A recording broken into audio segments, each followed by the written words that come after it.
Chapter 350. The lovely Mrs. Shangguan heavily mistreats the family of Chen Zhaodi_5. No need. Chen Zhaodi shook her head. It's not hurting anymore. Calling the police? That would be useless. As long as she lived in this house, she would never be able to escape this fate. The neighbors had tried to help by calling the police before, but after the police detained Qian Shangqian, the abuse she received escalated. Since then, no one dared to help her call the police anymore. Sister, if you really want to help me, there is something I want to ask of you. Chen Zhaodi lifted her gaze towards Yang, hesitating to continue. Yang said, Zhaodi, don't be afraid. Just speak openly. As long as it's something I can assist with, it'll definitely help. Chen Zhaodi hesitated for a moment and then said, Sister, could you lend me some money? Yang asked, How much do you need? I need to borrow 100 yuan. Is that okay? When she said this, Chen Zhaodi's voice gradually lowered. 100 yuan was not a small sum. Would Yang lend it to her, who was only 12 years old? Seemed unlikely, right?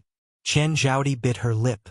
Yang reached into her pocket and said, I have 235 yuan left here. You can take it all. Before going to the vegetable market, Yang had put away all the day's profit, leaving just 261 yuan for spending. She had just spent 26 yuan on groceries, so she had 235 yuan left. Although she didn't know what Chen Zhaodi needed the money for, she knew that Chen Zhaodi must desperately need this money. Otherwise, she would not have asked for it. Moreover, Chen Zhaodi and Yang shared the same fate. Seeing Chen Zhaodi reminded Yang of her own past, she couldn't bear to reject her. Chen Zhaodi clutched the 230 yuan tightly in her hand, swallowing hard before saying, Sister, thank you. Yang then handed over the bag of noodles to Chen Zhaodi. Zhaodi, here are some noodles. There's also a tube of burn ointment in the bag. Apply it on your scars before you sleep every night. It's good for your burns. Thank you, sister. Chen Zhaodi's eyes reddened instantly. She wanted to hug Yang, but her clothes were dirty and tattered, and she was afraid of dirtying Yang's clothes. As if reading Chen Zhaodi's mind, Yang reached out to hug her. You're welcome, Zhaodi. If you ever run into any trouble, just tell me directly. Chen Zhaodi held her head against Yang's shoulder, sobbing softly. For many years to come, she would never forget this moment. Don't cry anymore. Yang caressed her head, whispering to comfort her. The next afternoon, when Yang saw Chen Zhaodi again, her bruises had faded considerably, looking less terrifying than the day before. As before, Yang brought noodles for Chen Zhaodi and also bought flowers. Watching Yang's retreating figure deeply, Chen Zhaodi bowed. Her eyes filled with unspoken emotions. Sister, thank you. After Yang left, Chen Zhaodi took out a penny and went to the shop to buy 10 fruit candies. Then, she asked the old man who swept the train station to help her buy a train ticket. After she finished these tasks, she went home. Since it was still early, Zhao Xiaoxi and Chen Shangqian had gone to work in the field and hadn't returned yet, leaving Chen Wangkai sitting at the doorstep. Wasteful brat, finally home. I'm hungry. Cook me something now. Has Mom and Dad not come back yet? Chen Zhaodi looked inside. Wasteful brat, worthless runt. I'm telling you to cook for me. Are you deaf? The hand Chen Zhaodi hid in her sleeve clenched into a fist. Speaking in a low voice, she said, Wan Kai, do you want candy? Chen Wangkai bellowed. Wasteful brat, you dare to eat candy behind Mom and Dad's back. Speak, did you steal money? I'm going to tell Mom and Dad right now. Let them beat you to death, you worthless runt. No, Wangkai, you misunderstood. I didn't steal the money. I found my candy up on the mountain. Look. Chen Zhaodi slowly opened her hand, revealing a piece of candy still covered in dirt. Candy! Chen Wangkai snatched the candy, unwrapped it and stuffed it into his mouth. You little runt. Where did you find this candy? Just up on the mountain, answered Chen Zhaodi. Then take me there now. Okay. Chen Zhaodi nodded, leading Chen Wangkai towards the mountain.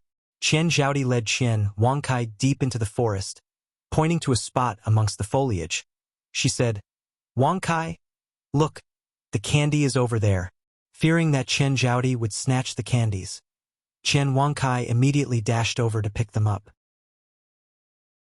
Chapter 351. The lovely Mrs. Shangguan heavily mistreats the family of Chen Zhaodi_6.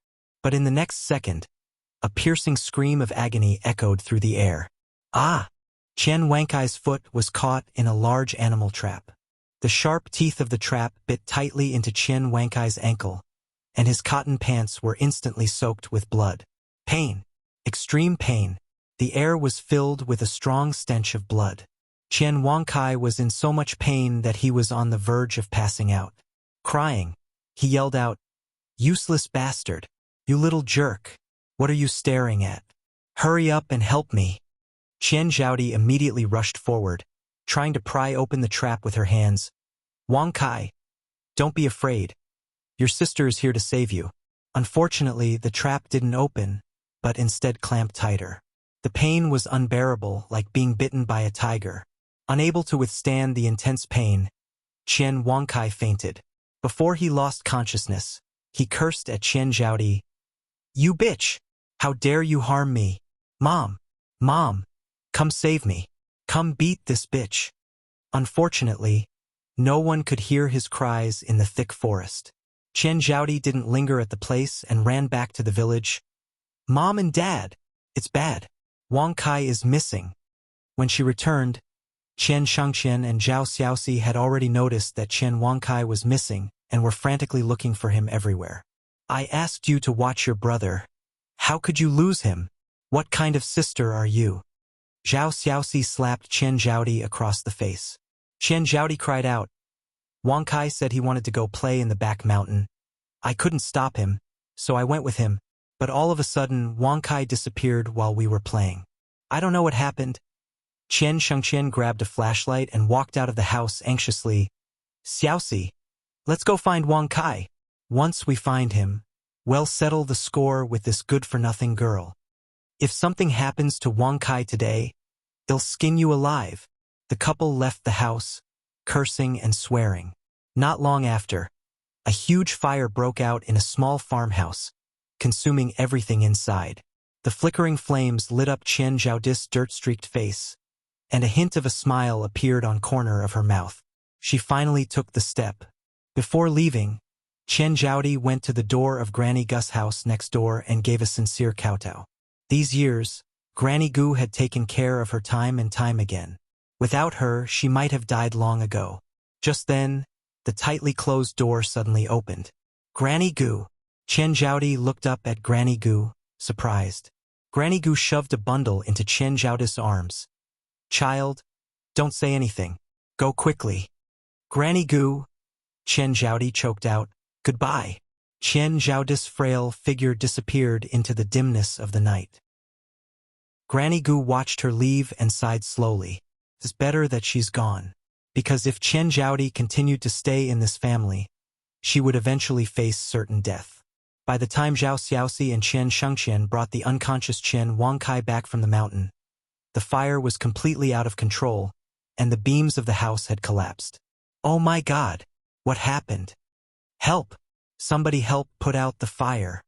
Chen Shangqian was quite wealthy, and underneath his bed, he had hidden treasures handed down from his ancestors. "My treasure! My treasure!" Without his treasures, how would his family live the high life in the future?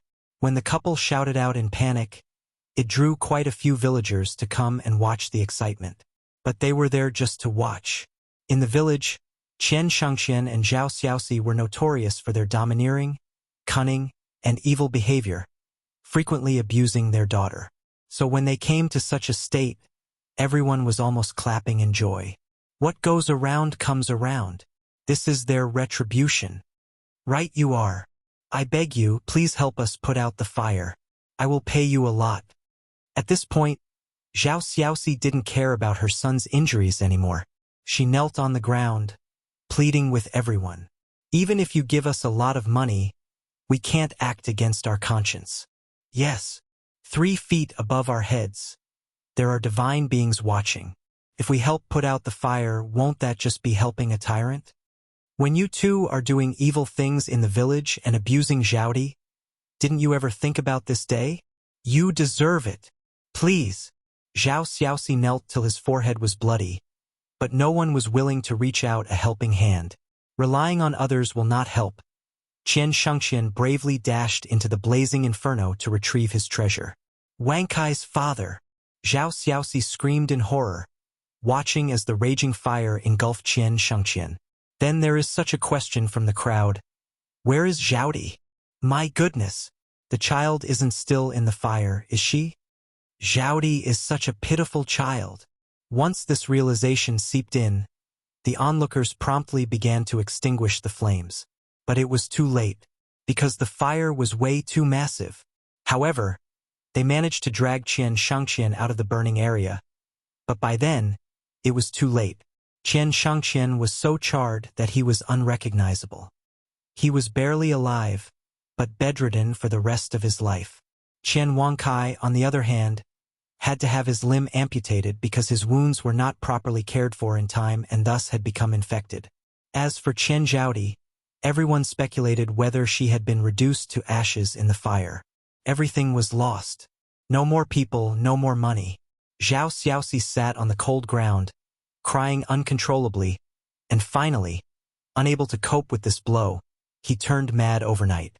At this time, Qian Zhaodi had just gotten off the train.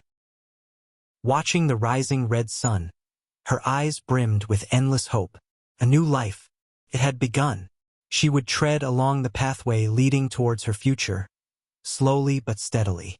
The next day, when Yang went to the vegetable market again, she didn't see the familiar figure with yearning eyes, clutching a camellia flower. It was getting late, and there was still no sign of Zhaodi. Yang glanced at the setting sun and furrowed her brows in concern. Excuse me, are you Sister Yang? A childish voice sounded at her side. Looking down, Yang saw a little boy about 7 or 8. I am Yang. How can I help you, dear? The boy said, I'm Zhaodi's good friend. She asked me to tell you that she has gone far away. She will take care of herself and you should not worry about her. Also, the boy pulled a red string out of his pocket and gave it to Yang. She asked me to give this to you. Before Yang could ask anything else, the young boy scurried off. Yang lowered her eyes to the red string in her palm. It was an ordinary red string, with a peach pit in the shape of a basket tied to it. The pit was polished and gleamed brightly, which showed the dedication of whoever crafted it. Peach pits tied with red strings were considered talismans against evil in folklore. Nevertheless, this was a token from Zhaodi, and Yang carefully tied it around her left wrist. Soon Saturday arrived. Today was the day of Li Yanren's party. Fearful that Li Ting might not be interested in such a gathering, she had not only invited Yang but also Li Xianxian. The idea of a party, after all, was to make it as lively as possible with more people. Chapter 352. Handsome Counterattack, revealing the true face of Li Xianxian_1 Yang. Having accepted Li Yanren's invitation, naturally wouldn't break her promise. It's already the 4th lunar month now, and the weather is slowly warming up. The willows on the river bank are beginning to bud, fluttering in the wind, looking like a girl's slender waist. Yang opened up her wardrobe. She didn't have many clothes, mainly cheongsams and coats, along with one bright red down jacket. All she needed to wear in this kind of weather was a cheongsam. Yang stood in front of the wardrobe and after much hesitation, ultimately chose a blue-green cheongsam. The button loops of the cheongsam were wine red. The combination of blue and red didn't look abrupt, but rather harmonious. She wore a pair of silver-white high heels that revealed a little of her fair ankle and slender calves. Her long black hair was loosely plaited into a fishtail braid that hung over her left breast. A small clip, similar to a hairpin, was tucked behind her ear. As she walked, the short bead chain on the clip quivered, making it look especially pleasing. The cheongsam is a type of attire that is rather selective of its wearer. If slightly mishandled, it would make the wearer seem excessively mature, drab. Yet when worn by Yang, one could see infinite vitality and beauty. a feast for the eyes.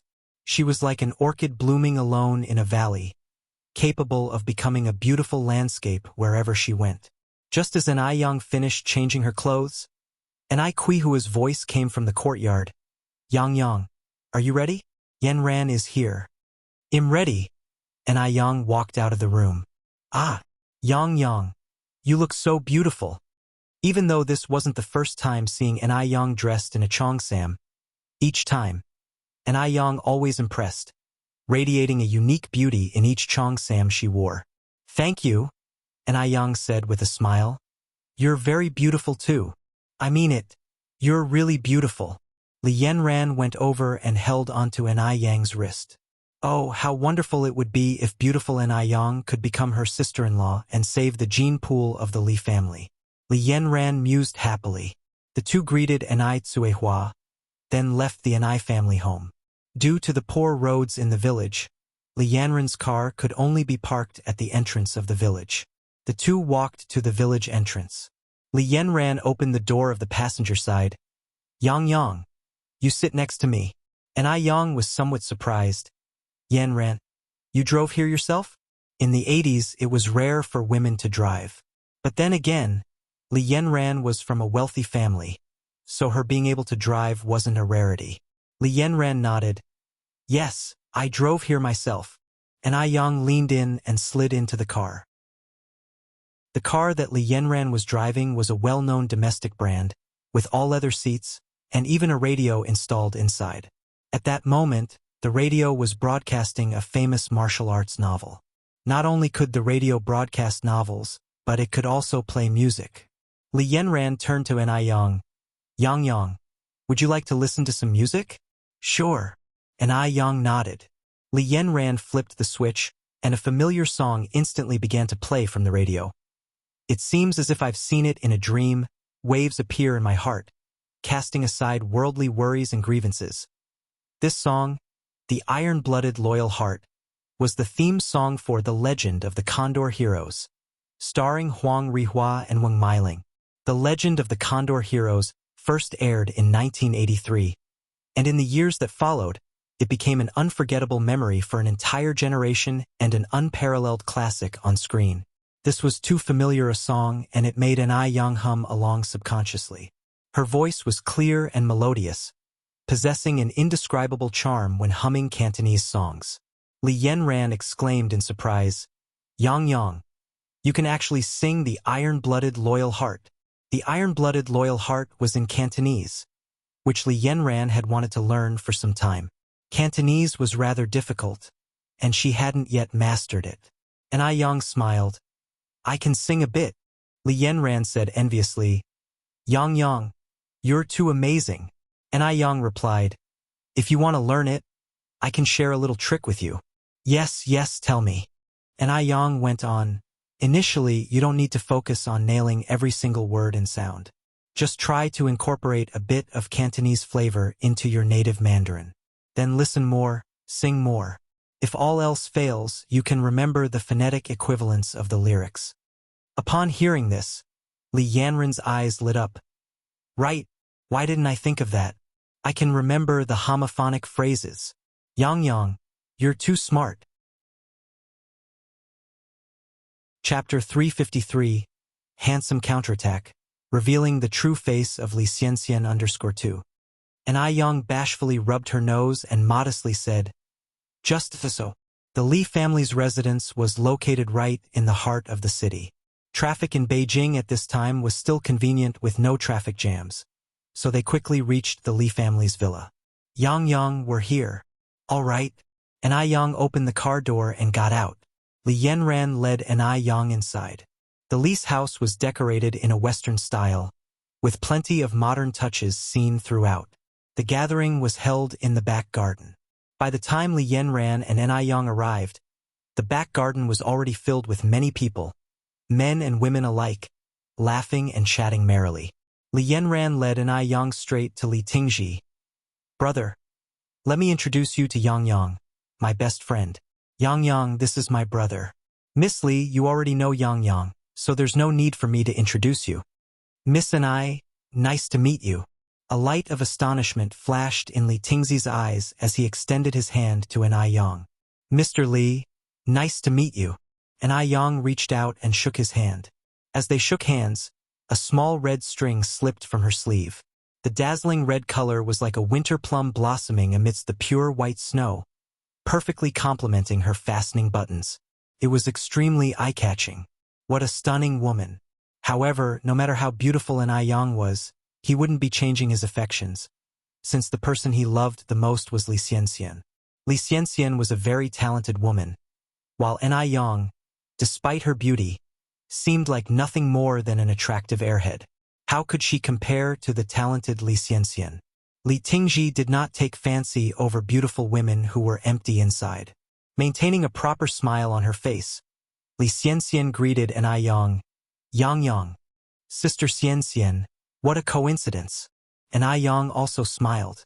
An Yang did not expect to see Li Xianxian here today, and Li Xianxian did not expect to bump into An Yang at the Li residence. "Yes, what a coincidence indeed." Li Tingji asked in surprise. "Xianxian, you know Miss An?" Li Xianxian nodded. "I had met Yang at Granny Mo's house before. Yang is the divine doctor who cured Xiaodai's illness." Having previously been put in her place by An Yang, Li Xianxian wasn't about to make the same mistake. She was waiting for a perfect opportunity, one that could lead to An Yang losing face. With so many people here today, it wouldn't be too hard to embarrass An Yang. Li Tingji nodded and exclaimed, "Miss An is really amazing." An Yang replied with a light smile, "Just fulfilling my duty as a doctor." Li Tingji was stunned. He did not expect An Yang's response to be so indifferent, as he thought An Yang would seize the opportunity to boast about herself. However, An Yang did not seem to have any intention of doing so. This girl seemed different from his initial impression of her. Yang, let me introduce you to some of my other friends," Li Yanran said. "All right." An Yang nodded. Li Yanran led An Yang to a group of young men and women. "Let me introduce you to everyone. This is my recently acquainted good friend, An Yang for short. Nice to meet you, Yang. My name is Zhao Xiaoqi. Imfang Kai. You can just call me Kai. I grew up with Yanran. My name is Lin Xiaoyu, but everyone calls me Little Lin. You can call me that too, Yang. Imfang Ju. I'm Zhou Dajuan." Everyone was quite enthusiastic when greeting An Yang. An Yang was beautiful and had no conceit, making her popular among the crowd, particularly among the young gentry, who couldn't tear their eyes away from her. Beauty was not rare in Suzhou City, but a beauty like An Yang, stunning inside and out, was indeed scarce. Not only was she beautiful, but she also had a great figure. Covered by her cheongsam, her waist was so slender that one might think it could snap at any moment. And yet, despite the body-hugging cheongsam, she did not seem the slightest bit provocative. Instead, she seemed even more pure and charming. She was as beautiful as if she had stepped right out of a painting capturing the beauty of Jiangnan's water towns. Yang, Little Lin exclaimed in surprise. "How did you braid your hair? It's beautiful." And Yang smiled and said, "This is called a fishtail braid. If you like it, I can braid your hair this way too." The fishtail braid was a style that only became popular in later years.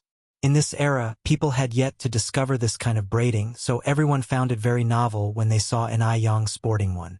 Moreover, An Yang had adorned the lengths of her fishtail braid with pearls, making it look very fresh. Chapter 354. Handsome Counterattack, revealing the true face of Li Xianxian_3. Really? Yes. An Yang was standing behind Lin, helping her style her hair into a fishbone braid. All girls love beauty. As An Yang was braiding Lin's hair, a few privileged young ladies crowded around her, hoping to learn the skill. An Yang was not stingy with sharing her expertise. She was explaining in detail while braiding, her face full of concentration, sunlight highlighting her with a warm, golden light. Typically, anyone capable of creating something as lovely as this fishbone braid would hoard their expertise to themselves. However, An Yang didn't. She explained earnestly, and everyone quickly picked up the method from her. She was more than glad to share beautiful things with others. So, all of them grew to like Yang even more after this episode. After the fishbone braiding lesson, the girls began a discussion about Yang's perfect skin. Yang, your skin is flawless. What skincare products do you use? I use Ice Silk Skin. Yang even dropped a little advertisement for the product. Ice Silk Skin? I think I've heard of that product. I also use Ice Silk Skin. Their products are genuinely good. It's just that their anti-wrinkle cream and whitening cream sell out pretty fast. So it's an advantage if you order them in advance. You don't just need to order in advance, you must do it a few months ahead. I'm currently using their aloe vera range. It's rather great, even better than the foreign imports. I've been trying to pre-order for quite some time now. Is Ice Silk Skin really that good? Definitely. Then I'll also buy a set and try it. Just the name Ice Silk Skin sounds pretty high-end. There was a faint shimmer in Yang's eyes. It seemed like Ice Silk Skin had successfully made its mark within the glamorous circles. It was perhaps time to introduce a membership system. Membership marketing is precision marketing fueled by designing detailed business plans. You refine every aspect of your work to perfection in order to meet higher targets, leading to constant growth in business benefits and expansion. Yang believed that someday, Ice Silk Skin would make its name on the international stage. Li Xianxian watched everything unfold, a flash of dark light flickering in her eyes. Before Yang arrived, she was the most popular person in the circle. But now, her radiant glory had been completely overshadowed by Yang. What a cunning little minx. Since it was a social gathering, there were various entertainment facilities set up in the garden. Li Xianxian's gaze fell on the dartboard nearby. At this time, dart games had only just become fashionable among the elite. There were not many who were actually skilled at it, but Li Xianxian just happened to have practiced it before. Li Xianxian walked up to the dartboard, picked up a dart, and, standing about 20 meters away, elegantly flung the dart. Snap! The dart hit right on the 8th ring. Given that the 10th ring is the best score, an 8 is an impressive achievement. Moreover, Li Xianxian is a girl, whereas darts is usually seen as a more masculine game. Wow! Xianxian, that's amazing. Xianxian, you're good. A heroine amongst women. Li Ting looked at Li Xianxian, admiration burning in his eyes. Li Xianxian was truly amazing, not only in possessing a wealth of knowledge, but she also played darts so well. Li Xianxian modestly said, "It's just a little trick. It's nothing big." Speaking of darts, Yang is definitely much better than me. After all, she is a talented and versatile woman. Yang raised an eyebrow slightly. Sister Xianxian, you overestimate me. How can a country bumpkin like me know how to play such a game? Exactly. How could a country bumpkin like Yang know how to play it? Amusement sparkled in Li Xianxian's eyes as she said with a smile, "You're just too modest, Yang." Gui, who was close to Li Xianxian, approached the two of them, saying gently, "Xianxian, you and Yang stop being so humble. Why not have a competition between you two? Then we can see who is better." Birds of a feather flock together. Gui, just like Li Xianxian, was filled with envious hatred towards anyone more attractive than her. "Would I have the honor of competing with you, Yang?" Li Xianxian looked up at Yang. Together, the two of them pushed Yang into the spotlight. If she refused now, it would certainly leave a poor impression. The pair obviously wanted to make her look foolish. Yang gave a light smile. "Since Sister Xianxian has cordially invited me, it would be impolite to decline. Sister Xianxian, after you." Li Xianxian nodded and picked up a dart. Chapter 355, Handsome Counterattack, revealing the true face of Li Xianxian_4. Wait a minute. Gui reached out to stop Li Xianxian. Li Xianxian turned her eyes to Gui. "What is it?" Gui continued. "Since it's a competition, we should set up the rules and stakes for the game. Otherwise, it wouldn't be fun." "Stakes?" Li Xianxian curiously asked. "What do you think the stakes should be?" Gui replied with a laugh. "The bigger the stakes, the more fun it'll be. I just don't know if Miss Ni is brave enough to play. As she said this, Gui turned her gaze towards Ni Yang, with undisguised provocation in her eyes. Ni Yang looked unperturbed. Miss Gu, just say what you want. As long as Sister Xianxian agrees, I have no objections. Li Xianxian said, Go ahead, I'm willing to follow the rules of the game. Gui carried on. How about the loser performs a striptease to liven up the atmosphere? Striptease? With so many people present, performing a striptease would make it impossible to hold one's head high again.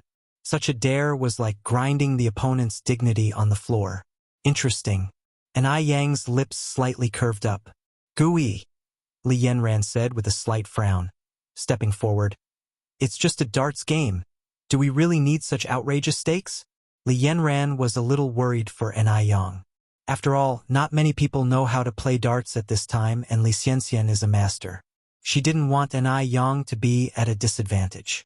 Gui laughed and said, Yanran, Ni Yang and Xianxian, the people involved aren't saying much. This sentence indirectly told Li Yanran to mind her own business.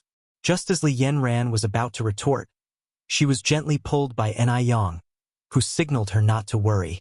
Seeing her like this, Li Yanran silently heaved a sigh of relief. Gui continued, The stakes are clear. Let me declare the rules now. Miss Ni and Xianxian, you each get 3 darts. The person with the highest score wins. Li Xianxian smiled at Ni Yang and said softly, Since you have no objections, Yang, to the stakes and rules, they'll start first. All right. Ni Yang nodded. Li Xianxian picked up a dart and threw it swiftly. The black dart hit directly into the 9th ring. Moreover, the dart stuck between the boundary lines of the 9th and 10th rings, almost into the 10th ring. Without waiting for the crowd to react, Li Xianxian picked up the 2nd dart. This time, the dart astonishingly hit the 10th ring. The 10th ring, the highest score on the dartboard. Even the men at the scene who had practiced darts probably couldn't hit the 10th ring. Li Xianxian looked at the surprised eyes of the crowd, and an imperceptible proud look flashed in her eyes as she picked up the 3rd dart. This one also hit the 10th ring.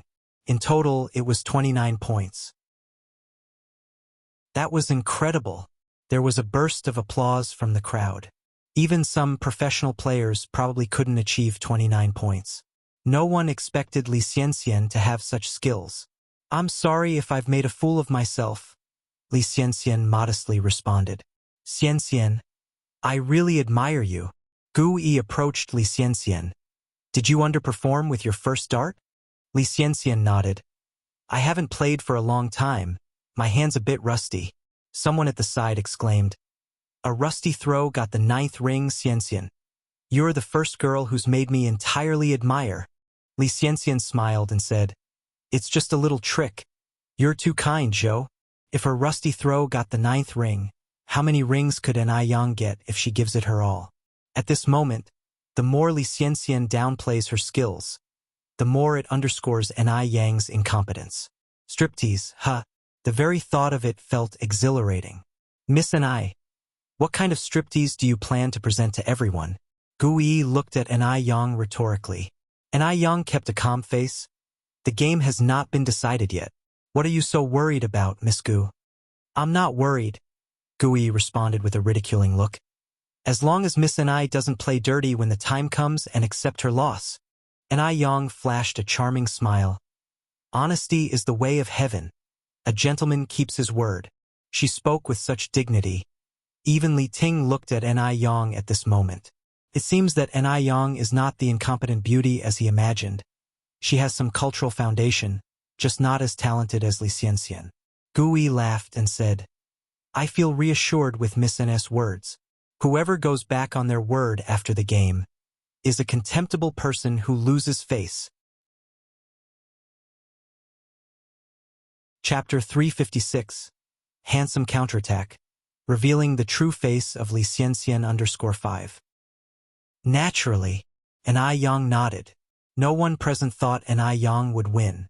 After all, Li Xianxian scored 29 points, unless Ni Yang could score 30 points. Although Ni Yang was beautiful, beauty didn't equate to skill. Could she score 30 points? And Ai Yang casually picked up 3 darts, half closed her eyes, aimed at the bullseye, lightly flicked her left hand, and all 3 darts flew out. Her actions were clean and sharp, without a hint of messiness. All 3 of them. She actually threw all 3 at once? Could all 3 hit the dartboard at once? Does she even know how to play darts? And Ai Yang was about to embarrass herself. She would become the laughingstock of the venue. A triumphant glimmer flashed momentarily across Li Xiangxian's eyes. But the next second, something unbelievable happened. All 3 darts hit the 10-ring score, and they hit the bullseye. All 3 darts were tightly clustered together. This was beyond impressive. Scary. It's really too scary. Li Xiangxian's face turned deathly pale. What? How could this be possible? How could an Ai Yang, a simple country girl, have such talent? Xianxian, Li Yanran gloated. What kind of sultry dance are you preparing to perform for us? A sultry dance? How could she dance that kind of dance? Gui stood up and said, This round doesn't count. No one could hit the bullseye with all 3 darts at once. This must be a coincidence. Li Yanran retorted, Gui, your reasoning seems a bit far-fetched, don't you think? You say it's a coincidence, then why don't you go ahead and show us a coincidence of your own? If you can't stand to lose, then don't play. Gui retorted, If it's not a coincidence, then Miss and I, please demonstrate for us again. She refused to believe that an Ai Yang could be so lucky a second time. Upon hearing this, everyone around nodded in agreement. Hitting the bullseye with 3 darts at once, it truly was a bit unbelievable and could indeed be mere coincidence. Gui, you're just stirring up trouble. Li Yanran was furious. A sense of relief washed over Li Xiangxian's face. It was just a coincidence. She didn't need to panic. In the end, the loser would still be an Ai Yang. And Ai Yang gave a light smile, reached out to pick up 3 darts. Then please watch closely, Miss Gu. Since everyone thought it was a coincidence, she would prove herself with her skills. With those words, she raised her hand. Swish, swish, swish. All 3 darts hit the bullseye again.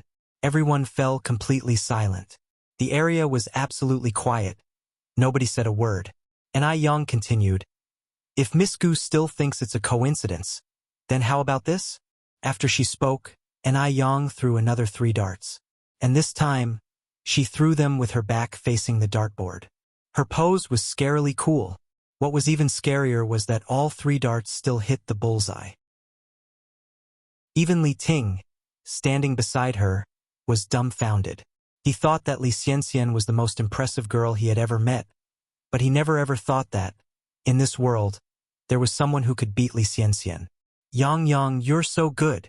Li Yanran walked over and hugged an Ai Yang's arm. I guess some people have no words left now. How is this possible? Gui exclaimed in disbelief. Did you cheat? How could you cheat at darts? There were so many people watching. Gui's accusation was absurd. And Ai Yang smiled faintly, the corners of her mouth lifted slightly. Only a dog would go back on its word, so, Miss Gu, don't be a dog.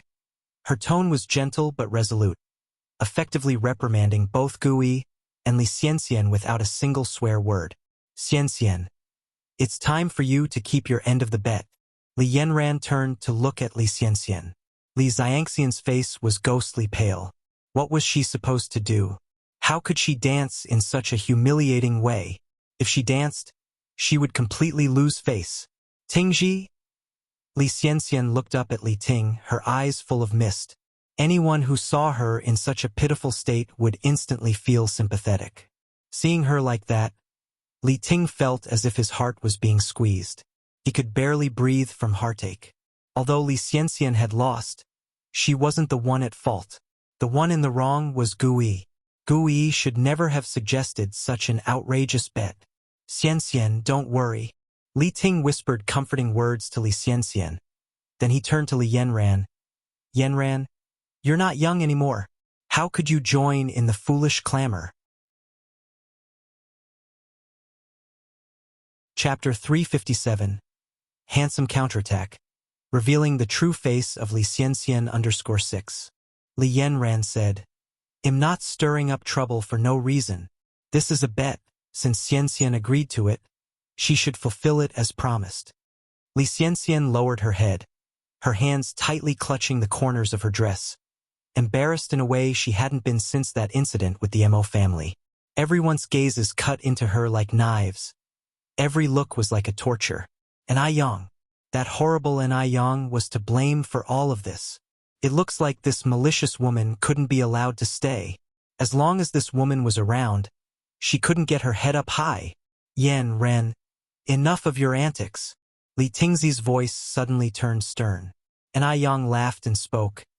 Yan Ren, in this world, just as there are gentlemen, naturally, there are also villains. We should be broad-minded and not bicker with untrustworthy people, right? If someone wants to commit such lowly behavior, and Ai Yang would allow it. Whether she dances or not, Li Xianxian would lose face today either way. Hearing this, Li Yanran laughed lightly. Yang, you're right. Why do we bother with petty people? Li Xianxian bit her lip, raised her head to look at Li Tingji, and said with a pale face, Tingji, am feeling a bit unwell. Am going home early. Li Tingji said in a worried tone. I'll send you home. No need. I want to be alone for a while. After saying this, Li Xianxian turned around and left directly. Li Tingji walked up to Li Yanran and said angrily, Yanran, do you realize that you went too far just now? Xianxian is our guest. Look at what you've reduced her to. Since Ai Yang was a guest, Li Tingji couldn't directly point fingers at her. So he indirectly criticized his own younger sister instead. How have I gone too far? I was just abiding by the bet. Li Yanran said, Brother, the one who's being unreasonable is you. You know that Li Xianxian is a guest, but Yang is also a guest who I invited. Li Tingji choked up. Anyway, you're not allowed to treat Xianxian like this in the future. Li Yanran got tired of dealing with her confused elder brother and, pulling Ai Yang aside, she walked away. Yang, let's go over here. The two sat in front of a small flower bed, where Li Yanran began to tell Ai Yang about the past between Li Xianxian and Li Tingji. My brother is a man who values substance. The reason he is so protective of Li Xianxian is because of her talent. Although Li Xianxian's character is questionable, she is indeed talented. I remember she wrote a poem called Mountain Moon that was particularly good. Mountain Moon. And Ai Yang raised an eyebrow slightly. Yanran, do you remember the content? Li Yanran thought for a moment, then said, I once came by moonlight, solely because you were in the mountains? And Ai Yang continued, the mountain breeze brushes against my hair, my neck, and my bare shoulders. The moonlight dresses me in radiant garments. The moonlight dresses me in radiant garments.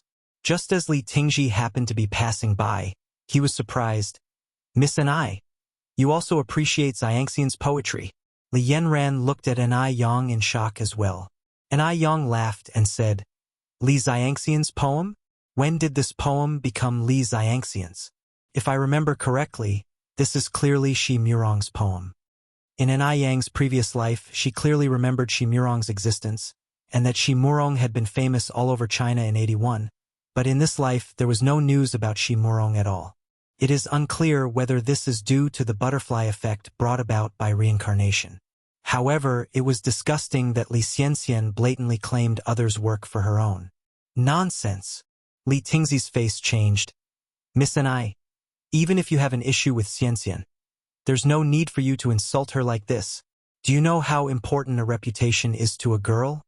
Ai Yang looked indifferent and continued, Li Xianxian told you that she wrote Mountain Moon, but did she also tell you that Mountain Moon was selected from a poetry collection named 7 Miles Sent, which not only contains Mountain Moon but many other famous poems? And Mountain Moon does not end at the moonlight dresses me in radiant garments. There's another part following it. The reason Li Xianxian didn't write the following part was likely because she only read the first half of Mountain Moon.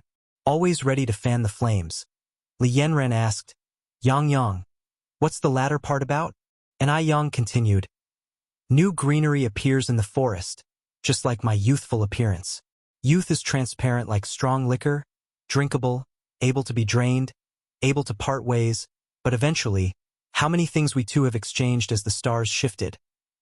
Li Tingzi's face grew increasingly dark, for he had never heard Li Xianxian recite this last part. Could Li Xianxian actually have plagiarized? Li Yanren shook her head. Tut tut. Li Xianxian is such a hypocrite, does such a thing. Shameless. Li Tingji couldn't accept this blow and subconsciously defended Li Xianxian. There must be some misunderstanding. Mr. Li is a smart man. Whether there is a misunderstanding or not, you should be clear in your heart. And Aiyang added it was better to leave things unsaid here, otherwise it could backfire. Li Tingji stumbled away from the back garden. After Li Xianxian left the Li family, she headed to a public phone booth. Mother! The coldness in Li Xianxian's voice coming through the phone gave Li Shu a shudder. Xianxian, what happened? Li Shu stuttered in fear. Ever since an Aiyang left Dam Village, Li Shu had been unable to eat or sleep properly, afraid that Li Xianxian would discover the truth. Did Mu Yang leave Dam Village? No. Li Shu wiped the cold sweat off her forehead. How long are you going to keep lying to me? What did I tell you? Why did you let her leave Dam Village? Li Shu hastily explained. Xianxian, listen to me. It's not what you think. I really tried my best, but you need to understand that it's difficult to go against the will of others. Li Shu recounted the events that had happened in Dam Village to Li Xianxian. After hearing the events, Li Xianxian narrowed her eyes. She is quite capable. She even managed to enlist the help of a city official. Li Xianxian continued, Mother, do you want to live a good life in the city? Xianxian, Li Shu exclaimed joyfully. Are you finally going to bring me to the city to live a good life? Mother, now you have more than just one daughter. Li Shu furrowed her eyebrows. Xianxian, what are you talking about? Apart from you, how many daughters could I have? Li Xianxian said, Didn't you already marry Mu Jinbao? Then Mu Yang is also your half-daughter. As your daughter, she should fulfill her obligation of supporting her parents and elders. Mother, Mu Yang is now doing well in the city. She has opened 4 noodle restaurants and has become quite wealthy. Wealthy? Li Shu's eyes lit up immediately. She didn't expect that little wretch Mu Yang to now have such ability. It seems that she was going to live the life of a rich wife in the future. The thought of this brought Li Shu much excitement. Li Xianxian continued, Mother, you don't need me to teach you what to do, right? No. Li Shu laughed. Xianxian, rest assured. This time I promise not to disappoint you. Chapter 358. Find Sun Shiwu, pay back tooth for tooth. Take it all as it is. _1 Li Xianxian gave a few more instructions, then said, Mom, you guys should set off as soon as possible. It's better to do this sooner rather than later. Once you get to Beijing, I'll arrange for someone to meet you. Okay. Li Shu hesitated for a moment, then asked, Xianxian, can I see you this time? Ever since the incident 3 years ago, the mother and daughter hadn't seen each other in person. Their only contact over the years had been through phone calls and telegrams. For anything important, Li Xianxian would notify Li Shu over the phone, and Li Xianxian never used a landline. Li Xianxian frowned slightly, her stance firm as she said, No, but I miss you a lot. Mom, do you want to kill me? Li Xianxian retorted. Of course not. Xianxian, why are you talking nonsense?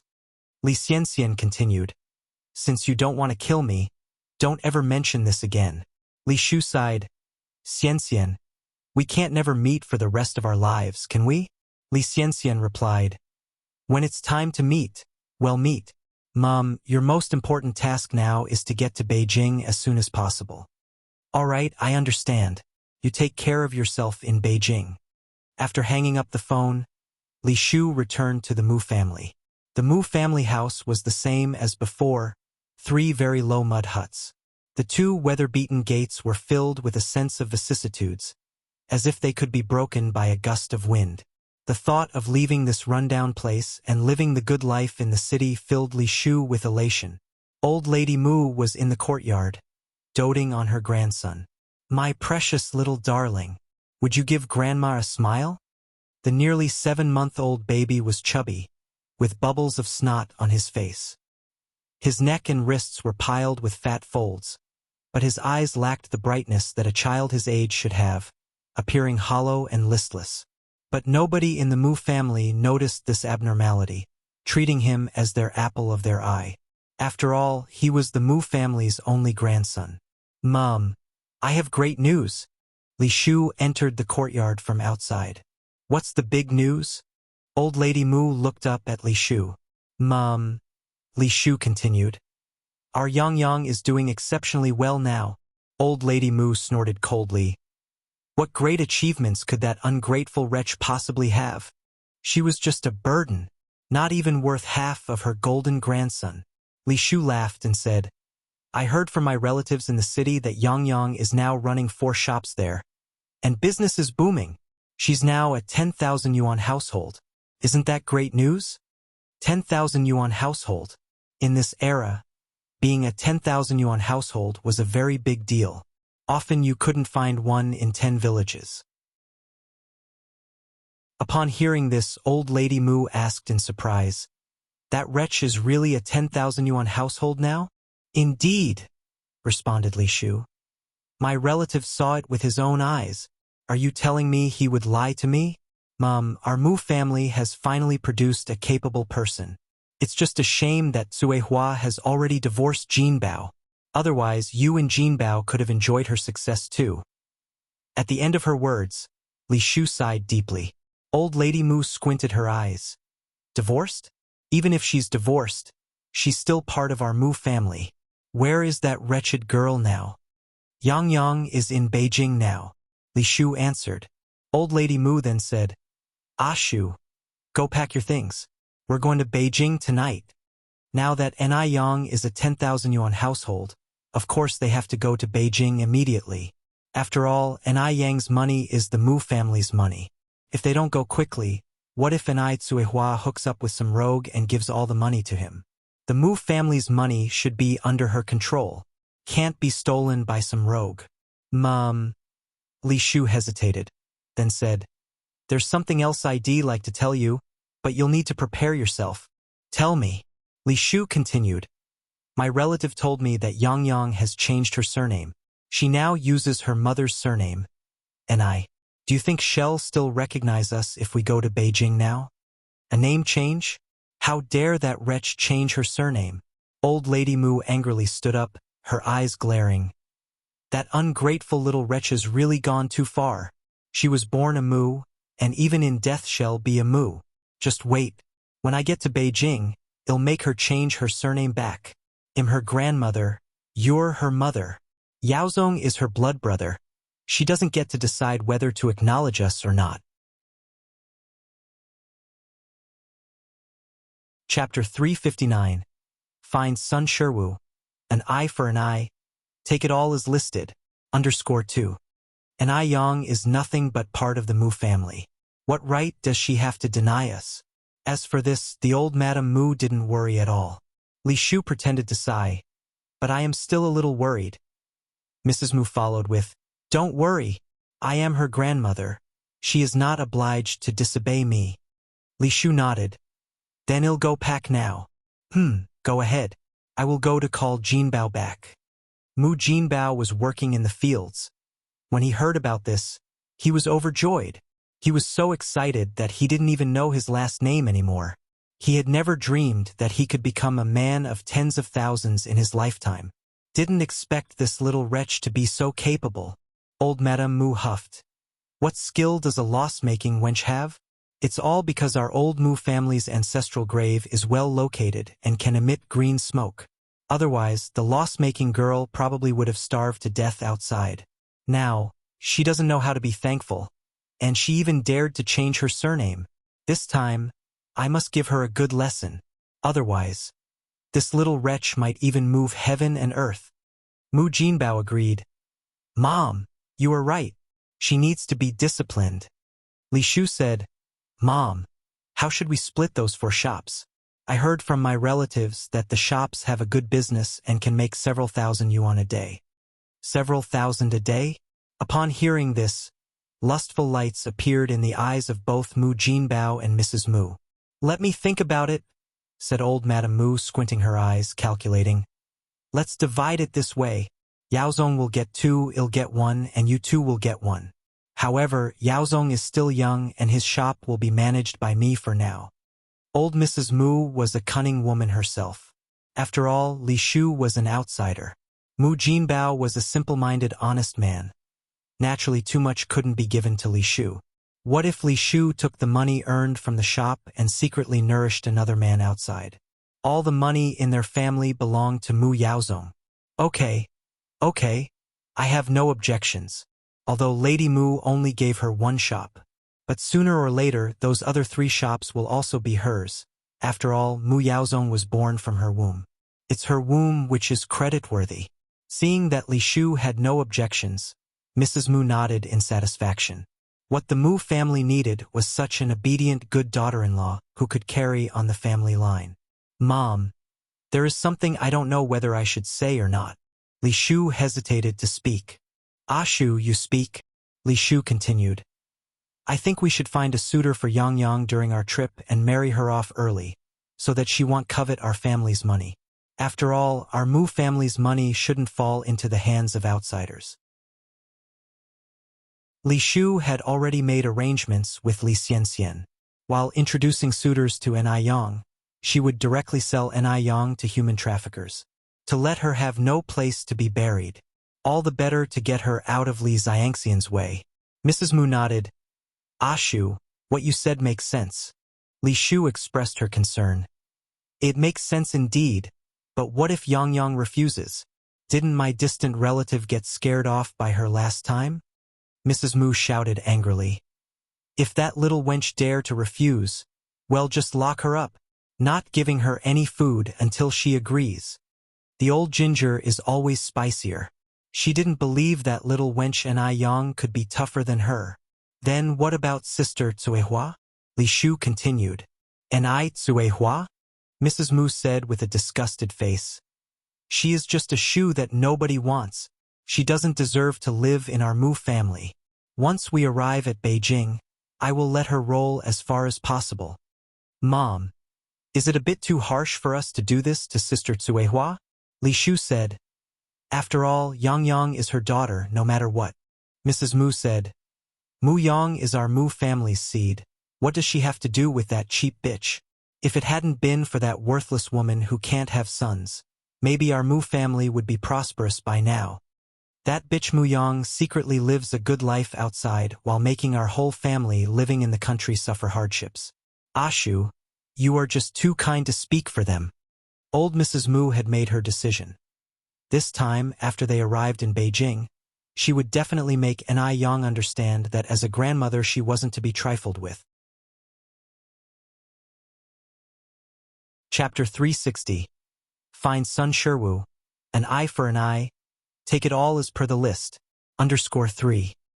Or else, Ni Yang might believe that her grandma was just a paper-mache figure.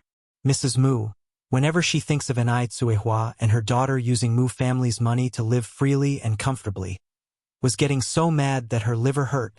The family of 5 took all their belongings and went to the county city overnight. But since it was late when they arrived, the train tickets to Beijing were only available 3 days later. So, they had no choice but to buy these tickets. Ni Yang had recently been busy with the customized member system of Ice Skin and Jade Bone. She wasn't aware that the people from the Mu family were on their way here to Beijing. Yang Yang, someone is looking for you. Ni Kuihua's voice came from the yard. Someone is looking for her? Who could it be? Ni Yang put down her pen and walked toward the yard. Mr. Xiaozhou? Seeing the man that came, Ni Yang was slightly surprised. Miss Ni. Being a detective, Xiaozhou wouldn't visit her for no reason. Ni Yang chuckled and said, Mr. Xiaozhou, let me introduce you. This is my mom. Mom, this is my friend Mr. Xiaozhou. To Zayaza's surprise, Ni Yang took the initiative to introduce him to her mom as her friend. Indeed, a great fortune in life is becoming friends with a beauty like Ni Yang. Xiaozhou cordially greeted. Good to see you, Auntie. You can just call me Xiaozhou. Ni Tsuehua nodded. Nice to meet you, Xiaozhou. Yang Yang lead Xiaozhou to take a seat inside. Okay, Mr. Xiaozhou, this way.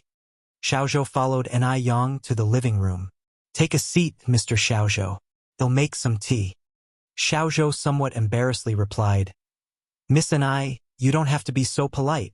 I only need to say a few words and then he'll leave. Ni Yang smilingly answered, It's no big deal, just a cup of tea. It wasn't long before Ni Yang came over with a cup of freshly brewed tea. Xiaozhou took a sip of the tea, originally thinking it was just an ordinary cup of green tea. Unexpectedly, it was surprisingly good. This tea was incredibly aromatic. Miss Ni, where did you buy this tea? Ni Yang replied, I roasted it myself. Miss Ni, you are truly remarkable.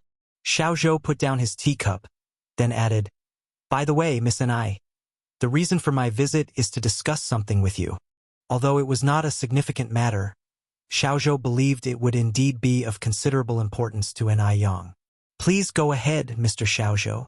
Xiaozhou continued, Li Shu, Mu family's Bao, and their old lady are coming to Beijing. They will take a train tomorrow and will probably arrive in Beijing in 3 days. Since Ni Yang had previously asked Xiaozhou to look into Li Shu's past, Xiaozhou had been keeping a close watch on Li Shu's movements. Actually, Xiaozhou was returning a favor to Ni Yang. After all, Ni Yang had done him a great favor last time. Ni Yang's eyes slightly narrowed. She didn't expect that the Mu family would take the initiative to come to her doorstep. Without a doubt, this had Li Xiangxian's handprint all over it. What are you going to do now, Miss Ni? Ni Yang replied calmly with a faint smile. Of course I will accept everything as is. Unknowingly, Xiaozhou seemed to see a touch of coldness from her smile. She didn't act like an 18-year-old girl at all, but rather like a seasoned woman who had seen it all. Even Xiaozhou, a well-experienced detective, couldn't help but admire her. Ni Yang continued, Mr. Xiaozhou, this information is incredibly crucial to me. Thank you so much. Xiaozhou replied, Miss Ni, as you also said, we are friends. Friends should help each other out. If there's anything I can help you with in the future, feel free to tell me. Okay. Ni Yang nodded, then added, My friends all call me Yang Yang. You can call me that too, Mr. Xiaozhou. Ni Yang was very willing to make friends with the detective, which was one of the reasons she offered to help Xiaozhou cure his insomnia. Xiaozhou chuckled and said, Yang Yang, then you can just call me Xiaozhou. There's no reason for friends to call each other Mr. or Mississippi. Ni Yang agreed without any pretense. Okay, Xiaozhou. Xiaozhou continued, Yang Yang, now that everything has been clarified, I should go back. There's still work to do at the bureau. Ni Yang stood up and said, Wait a moment, Xiaozhou. Xiaozhou halted, puzzled. Ni Yang came back quickly, carrying a large glass jar full of tea leaves. Xiaozhou, you like tea, don't you? This is for you. This is too valuable. I cannot accept it. Such a big jar of tea leaves must have taken a long time to collect, not to mention the time to roast them. Chapter 361. Find Sun Sherwu. Give him a taste of his own medicine, except as per the list. _4. Xiaozhou was not an ignorant person. Ni Yang said with a smile, It's all tea that I made myself. It can't compare with bought tea, as long as you don't mind. It was then that Xiaozhou reached out to take it. Yang Yang, you're too modest. Your tea is much better than the bought one. Ni Yang escorted Xiaozhou all the way to the village entrance. After going back home, she rode her bike to the city. She went to the vegetable market and bought some stewed meat and vegetables, then went to the store to buy 5 bottles of liquor, and then walked to number 18 Backstreet Lane. Number 18 Backstreet Lane was inhabited by a bunch of social misfits. Rarely would someone as young and beautiful as Ni Yang set foot there. By this time, quite a few individuals with dubious intentions had emerged. A shady-looking delinquent, with a rub of his hands, sneakily followed Ni Yang, attempting to grab her shoulder. At that moment, Ni Yang landed a perfect backspin kick. Bang! The person was harshly kicked to the ground, so much so that he didn't even have the strength to crawl up. The sound of gasps filled the air, and no one else dared to come forward. Ni Yang, unobstructed, reached Sun Shiwu's residence. The door was closed. While knocking on the door, an Yang called out, "Uncle Sherwu? Uncle Sherwu, are you inside?" It was quite a while before Sun Sherwu creaked open the door, grumbling, "Who is it so early in the morning?" Recognizing that it was an Yang, Sun Sherwu smiled from ear to ear. "It's Yang Yang. What brings you here? Come inside quickly." As Sun Sherwu led an Yang into the room, he kicked the empty liquor bottles on the ground. "My room is a mess. I hope you don't mind, Yang Yang." An Yang said with a smile, "I don't mind. If Aunt Ashu were with you, it certainly wouldn't be this messy." Whenever Li Shu was mentioned, that cheap woman, Sun Shiwa's anger surged. He launched into a torrent of swearing. Sun Sherwu cleared the messy table a bit. "Yang Yang, have a seat." "Thank you, Uncle Sherwu." An Yang put her things on the table. "Uncle Sherwu, I brought some liquor and snacks." Sun Sherwu said somewhat embarrassedly, "Yang Yang, you've spent money on me again." And Yang chuckled. "It's okay. You are my elder, and I used to get along so well with Sister Dalian, so it's only right that I show respect to you." Sun Sherwu exclaimed, "Yang Yang, you are a good girl. Not like that disrespectful daughter. She no longer sees me as her father." Speaking of Sun Dalian, Sun Sherwa's eyes filled with venom again. As his words fell, Sun Sherwu continued, "Let's not talk about that damn girl. Bad luck. Today is a good day. Let's have a drink." "Sure." And Yang nodded, setting out the stewed meat and vegetables. Sun Sherwu went inside to bring 2 ceramic cups. Worried an Yang might mind his cups, Sun Sherwu washed them several times, then disinfected them twice with hot water. Although Sun Sherwu was not a reputable man, he held great respect for an Yang. For one, he was impressed by an Yang's skills, and secondly, an Yang treated him really well. She brought him food, drinks, and even gave him money to spend. "Thank you, Uncle Sherwu." An Yang stood up and accepted the cups with both hands. Sun Sherwu said, "We two are like family. No need for formalities." As the drinks flowed freely, an Yang added, "Uncle Sherwu, living alone like this isn't right. Have you considered finding Aunt Ashu and Sister Dalian?" Sun Sherwu furiously slammed his cup onto the table. "Once unfaithful, forever useless. Once I find them, they'll pay." An Yang picked up a peanut. "Uncle Sherwu, you're being too harsh. There might be some kind of misunderstanding. Being together as a family is always better than being alone. Besides, Sister Dalian has always been smart. If I can keep myself fed in Beijing, Sister Dalian can definitely do better. Just wait to enjoy the blessings brought by Sister Dalian. I don't even know where they are now. How can I enjoy any blessings?" Sun Sherwu said, taking a big gulp of liquor in frustration. An Yang laughed and said, "Rest assured, Sister Dalian is filial. She won't abandon you." Sun Sherwu sighed. Why couldn't he have a good daughter like an Yang? "Uncle Sherwu, I drink to you. I believe that in the future, Sister Dalian will surely bring you happiness. Then let's hope your words come true. Yang Yang, let me drink to you." In this manner, Sun Sherwu got progressively drunk, and finally, he tried to make an Yang his sworn sister, starting to address one another as siblings. Chapter 362. Find Sun Sherwu, retaliate tit for tat, take everything exactly as it is. _5. Little Yang Yang, listen here, your good old brother has had an incredibly lousy life, meeting a damned whorish woman. Burp. One day I'm gonna kill them all. Burp.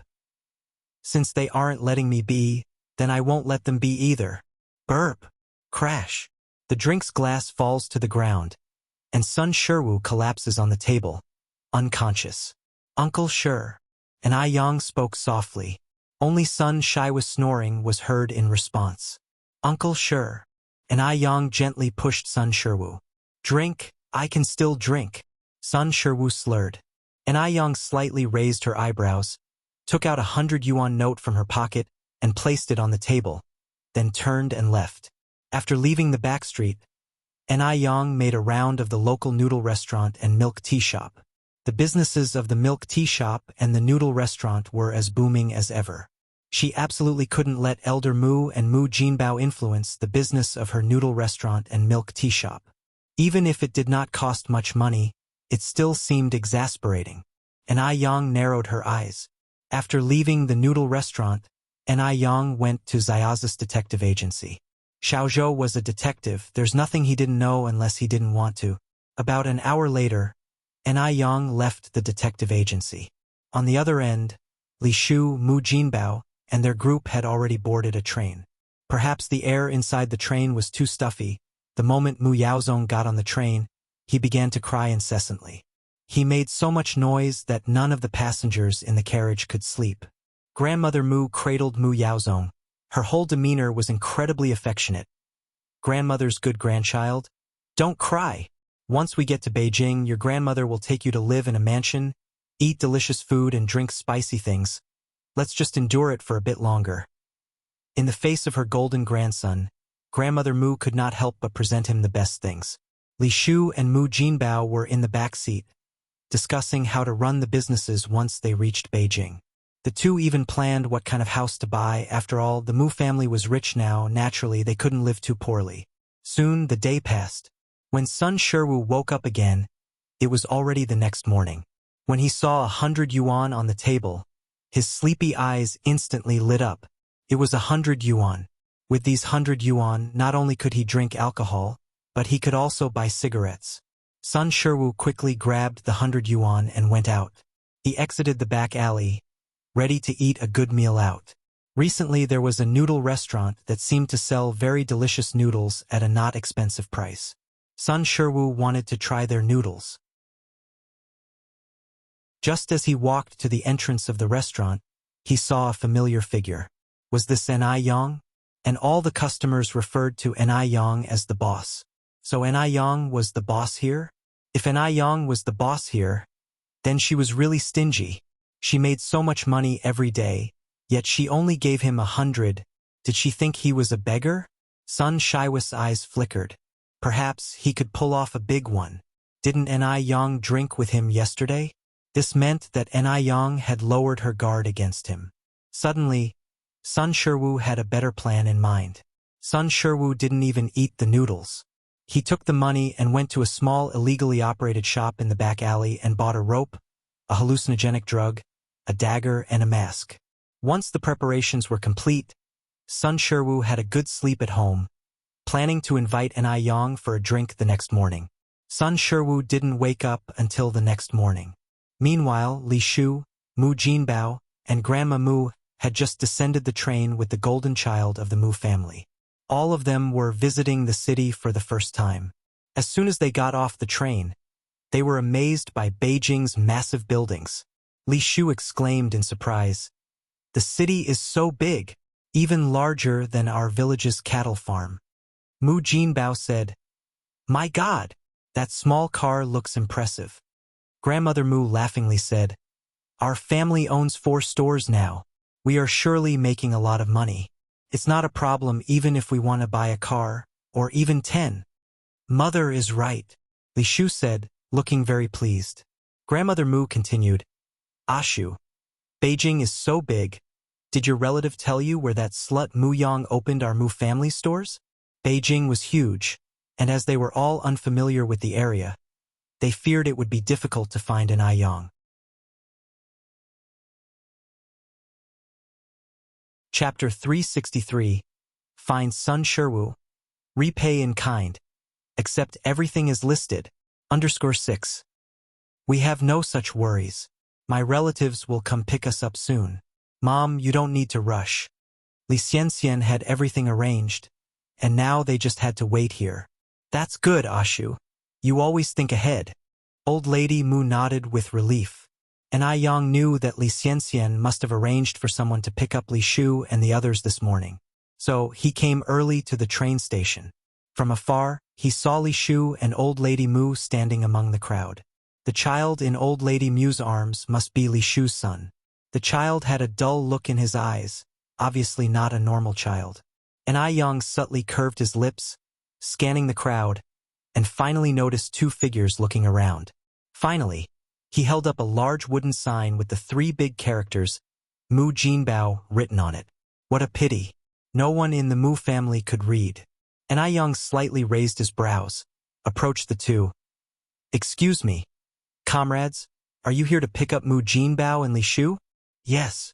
One of them nodded. Who are you? And Young smiled. My surname is Ni. You comrades can call me Xiaoni. Mu Jinbao and Li Shu have already been picked up by their daughter Mu Yang. I've already spoken with comrade Li Xianxian. You two don't have to worry. The two narrowed their eyes warily. So, you really discussed this with Miss Li? Certainly. And Young laughed. Dear comrades, why would I lie to you? It's a shame you came here for nothing. By the way, race the departure fare given by Mu Yang for you. The money's not much, you can use it to buy some cigarettes. With that, and Young handed out 2 large notes. Upon seeing the money, their eyes sparkled. The Qian Men cigarettes only cost 50 cents a pack. 10 yuan can buy 20 packs. That's quite generous. The two took the money and left without questioning Young any further. Who would lie for 10 yuan anyway? It's not like they're stuffed. Seeing the two leave, Young went to the public telephone booth, made a call and said, Hello. The voice on the other end was a slightly hoarse male voice. If someone were on the scene, they'd find that this voice belonged to one of the 2 men who just left. The person on the other end of the phone didn't notice anything unusual. How's it going? And Young replied, Rest assured, everything is well arranged. Upon hearing this, the heavy stone in Li Xiangxian's heart finally landed. Since last night, her right eyelid had been twitching non-stop. She thought something must go wrong. Apparently, she was overthinking. After all, Young couldn't predict the future. How could anything go wrong? After hanging up the phone, Li Xianxian poured herself a glass of red wine to celebrate. Now, she just had to calmly wait for Young to be sold to the human traffickers. From then on, no one would stand in her way. She had also sent her work to the newspaper agency. Twin joys have come her way recently. The more Li Xianxian thought about it, the happier she became. After Sun Sherwu had prepared the meal and drinks, he locked the door and headed towards the noodle restaurant. From afar, he saw Young rushing, as if she had run into some trouble.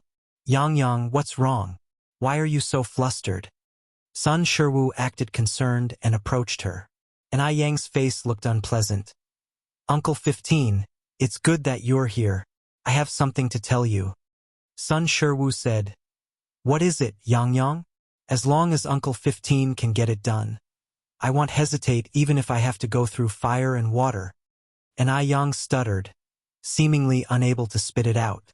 Yang, what can't you say to Uncle 15? Sun Sherwu blinked and suggested, Why don't you come to Uncle 15's house? We'll wine and dine and have a chat. Okay. Yang nodded, followed Sun Sherwu to his house. Sun Sherwu warmly invited Yang to sit down. Yang was no fool. She could tell that Sun Shiwa's warmth had turned sour.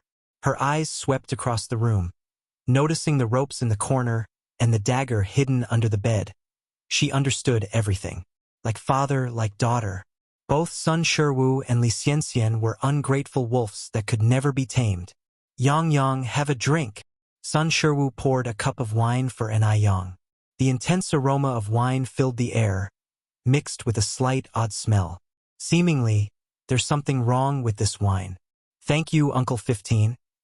Yang raised the cup, continuing, Uncle 15, I think I saw Aunt Ashu just now.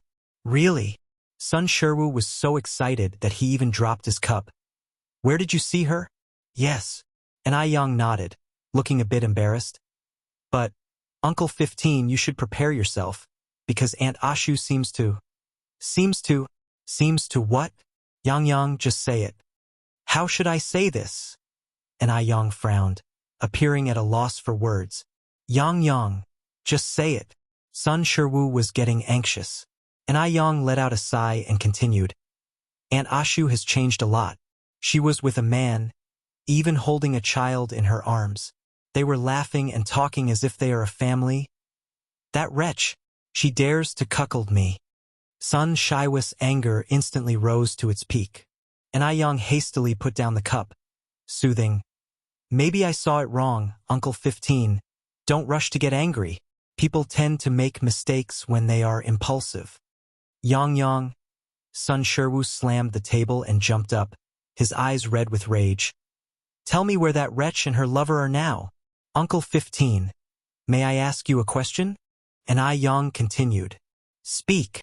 And Aiyang went on, "Have you and Aunt Ashu got a marriage certificate? In the rural areas of the 80s, men and women typically marry with a banquet. Few have marriage certificates." Sun Shiwu shook his head. "No." And Aiyang frowned slightly.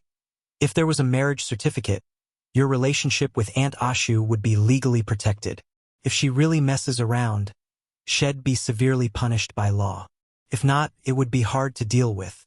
If this gets out, you'd be at a disadvantage. From her appearance, it seems like she has already obtained a marriage certificate with that man. Otherwise, she wouldn't be on a train." "A train station, huh? I'll go find that wretch and her man." Sun Shiwu stormed out.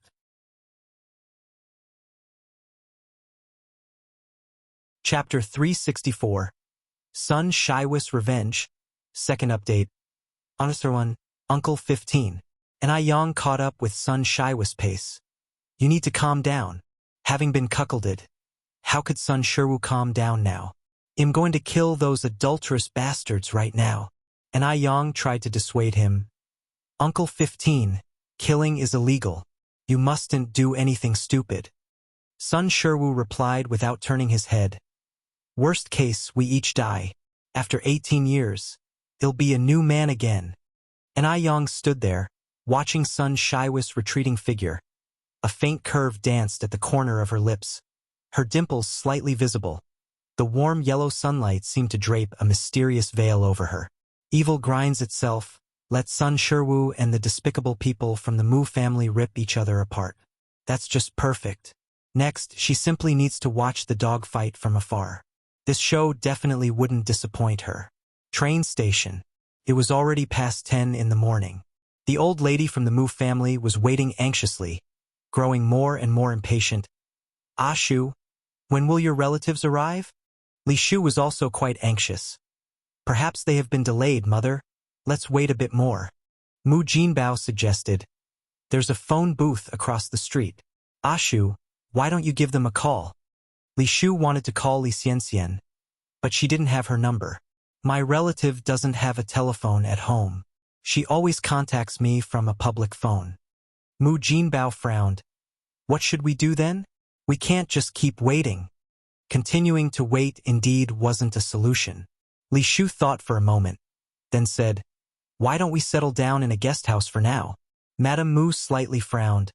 "We're already home. Why waste the money? Let's wait a bit more." Li Shu laughed. "Mother, have you forgotten we're a family of 10,000 yuan now? Besides, Yaozong is tired. It doesn't matter if we adults suffer a bit more, we can't make the child suffer." Concerning her great-grandson, the old lady from the Mu family nodded. "Then let's find a guest house." When Sun Shiwu got to the station, the four of the Mu family were just crossing the street towards him. They were all talking and laughing, presenting quite a warm picture. This scene deeply stung Sun Shiwu. His face turned the color of pig's liver in an instant. A sense of humiliation enveloped his heart. That damned woman. She really had a bastard child with someone else. Shameful. So shameful. She's thoroughly discredited the Sun family. Today, he was going to rid the Sun family of this disgrace. If he didn't avenge this marital affair, what kind of man would he be? Sun Shiwu turned around and entered a nearby shop. When he came out again, he had a kitchen knife in his hand. He was going to kill the four of them. Only that could wash away his hatred. At the crucial moment, he suddenly calmed down. It was daytime and a crowded public space. Even if he did succeed, the police would catch him immediately. If he did succeed, that'd be something. His life for 4 lives would be worth it. But if he didn't succeed and the police arrested him, wouldn't that be doing the adulterous couple a favor? No good. He couldn't take that risk. He had to send all 4 of them to hell. so he had to plan carefully and make sure there were no slip-ups. Sun Shiwu squinted his eyes and quietly followed the four of them. Li Shu was a very alert person. She felt as if someone was following them from behind, but when she turned around to look, there were only ordinary pedestrians. "Ah Shu, what are you looking at?" Mu Jinbao asked curiously. "Jinbao, mother, do you feel like someone is following us?" "No." Mu Jinbao shook his head. The old lady of the Mu family became frightened and held her great-grandson tighter, looking around. "Is there a child trafficker trying to kidnap Yaozong?" "That's possible," Li Shu answered cautiously. "There's a guest house ahead. Let's hurry in." "All right." The three people quickened their pace and entered the guest house ahead. When they got inside the guest house, Li Shu still felt uneasy, so she turned around to look outside again. Sun Shiwu quickly hid behind a tree. Li Shu squinted her eyes, puzzled. Was it just her overthinking? Li Shu turned around, and 3 seconds later, she quickly looked back again. There was still no one outside. Perhaps she was really overthinking. Only then did Li Shu walk inside feeling reassured. To prevent Li Shu from suddenly looking back again, Sun Shiwu hid behind the tree for more than half an hour before he stepped out. "You cheap slut!" Sun Shiwu spat on the ground. "See how I'll kill you all this time." Sun Shiwu carefully examined the terrain around the guest house and confirmed Li Shu's room, before returning to the alley in the back street. When he returned to the alley, Anai Yang had already left. Sun Shiwu saw the food and drink on the table, and only then did he remember his original plan. Since he had decided to go for a big score, he might as well go all the way. The saying goes, fortune favors the brave. First, get rid of that slut Li Shu, then find a way to get money from Anai Yang and finally disappear. If Anai Yang didn't cooperate, he would kill her too. After all, killing 4 or 5, it's all the same. At this point, what does he have to fear? Thinking of this, Sun Shiwu went to the shop again and bought some other stuff. Night fell and all was quiet around.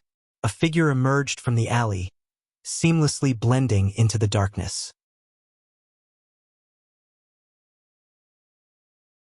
Chapter 365. The crazy Sun Shiwu greatly abuses his top-quality relatives. The boss is back _1. The darkness is the best camouflage. It can also conceal all sins. All the unbearable, grimy aspects all happen in the darkness of night. The night is even more dense tonight. There isn't even a single star in the night sky. The guest house. Li Shu sat on the edge of the bed, uneasily said, "I don't know what's wrong today. My right eyelid has been twitching incessantly." Mrs. Mu laughed. "A twitch in the morning signifies disaster, at noon wealth, in the evening ingots rolling in. This is a good omen. It means our family's days will get better and better." Their family was now well off. In the future, the money would generate more money. Maybe they could even become the richest or something. The more Mrs. Mu thought about it, the happier she became. A good thing? A mocking look emerged in the eyes of Sun Shiwu, who was hiding behind the window. Soon their entire family was going to hell. In a certain sense, this was indeed a good thing. Li Shu nodded. "Mom, you're right." Mu Jinbao put his arm around Li Shu's shoulder. "Of course. Can what our mom says be wrong?" Listening to the conversation coming from inside the room, Sun Shiwu clenched his teeth tight. His entire body was trembling. "Bitch!" But he didn't rashly burst in from the window. Instead, he waited until the lights in the room went out and confirmed that everyone inside was asleep. Only then did he openly arrive at the front desk of the guest house. "It's past 2 a.m. The prime time for sleep." The old man at the front desk was snoring loudly with his head down on the table. "Old man." Sun Shiwu gently pulled open the drawer and spoke at the same time. The old man was sleeping soundly and didn't respond at all. Sun Shiwu then felt at ease. He pulled open another drawer and took out a large bunch of keys. Sun Shiwu found the key he needed, put the rest of the keys back, and then swaggered inside. Li Shu and the others were staying in a double room, located on the first floor of the guest house. Sun Shiwu carefully opened the door with the key, took off his shoes at the door, and quietly went in. Using the dim light, Sun Shiwu first went to Li Shu's bedside, took out a white towel from his bag, and covered her mouth and nose. This towel had been soaked in high-grade ether. Only a dozen seconds were needed in the sleep to make her fall unconscious. After dealing with Li Shu, Mu Jinbao was next, then Mrs. Mu, and finally the child. Only after ensuring that all 4 persons in the room were unconscious did Sun Shiwu switch on the light in the room. With a snap, a dazzling white light lit up in the air, and everything in the room was revealed. Sun Shiwu took several ropes out of his bag, tied the 3 adults together, sealed their mouths round and round with tape. After confirming that there were no problems, he fetched a basin of cold water from the bathroom and splashed it ruthlessly on their faces. The 3 dazedly woke up. The 3 didn't know what was happening and could only struggle unconsciously. Bitch! Only when a cold voice came from above their heads did they lift their heads to look. With one glance, Li Shu was stunned. This is Sun Shiwu? How did Sun Shiwu find this place? Fear gradually took over Li Shu's eyes, and wave after wave of cold sweat broke out on her back. She never dreamt that Sun Shiwu, this bastard, would find this place. What now? Looking at Sun Shiwu's current state, he doesn't look as if he would let this go easily. Did Li Xianxian know Sun Shiwu came to Beijing? Bitch! You dare to cuckold me! Sun Shiwu grabbed Li Shu's hair in one hand and pulled out a sharp kitchen knife from his bag. The light reflected a glaring, cold light. Having been a couple with Sun Shiwu, she knew this beast was capable of anything. Li Shu wanted to cry out for help, but her mouth was sealed with tape and she couldn't make any sounds. Rest assured, I won't let you die easy. Sun Shiwu grabbed Li Shu's hair and fiercely smashed her head against the wall.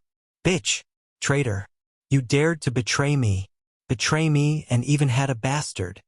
Li Shu's head was spinning from the impact, the pain unbearable. In just a moment, there was the smell of thick, freshly spilled blood in the air. Mrs. Mu and Mu Jinbao weren't fools either. Now at this time, naturally, they could guess who Sun Shiwu was. Mrs. Mu wished she could kill Li Shu right now. This damn whore. She had a man on the outside, but still lied to them and said she was a chaste lady.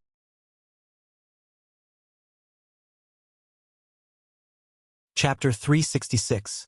The Crazy Sun Shiwu, Greatly Abusing Top-Quality Relatives. The Big Boss is back _2. What now? What about her precious grandchild? Her newly embraced grandchild.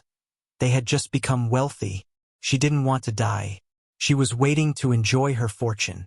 If she died, wouldn't all the money and shops in her family just go to Anai Tsuehua and that outsider man she was with?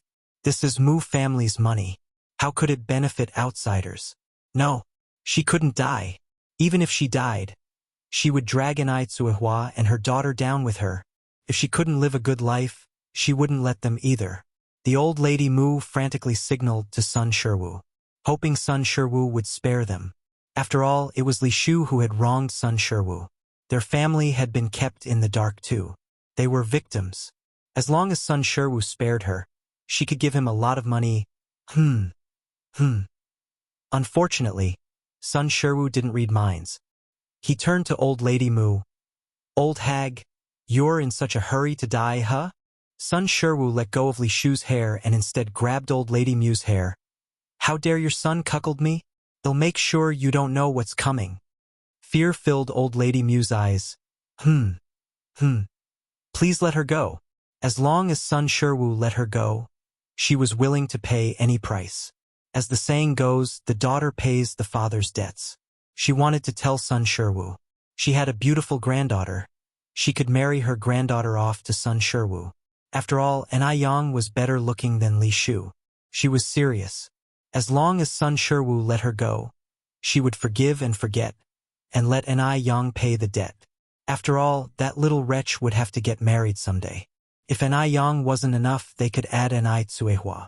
If Sun Shiwu still felt unappeased, he could kill Anai Yang and Anai Tsuehua, but Sun Shiwu didn't give her the chance to speak. All of a sudden, old lady Mu became anxious and scared, her face full of old tears. She had never been this scared in her life. Sun Shiwu made his move. Blood splattered everywhere. Old lady Mu, in the midst of planning to use Anai Yang and Anai Tsuehua to pay off her debt, fell down in a pool of blood. Murder! Two murders. Li Shu and Mu Jinbao were ordinary people. When had they seen such a scene? A strong smell of urine filled the air. Sun Shiwu looked down to see that it was Mu Jinbao who was so scared he had wet himself. Not only urinated, even defecated.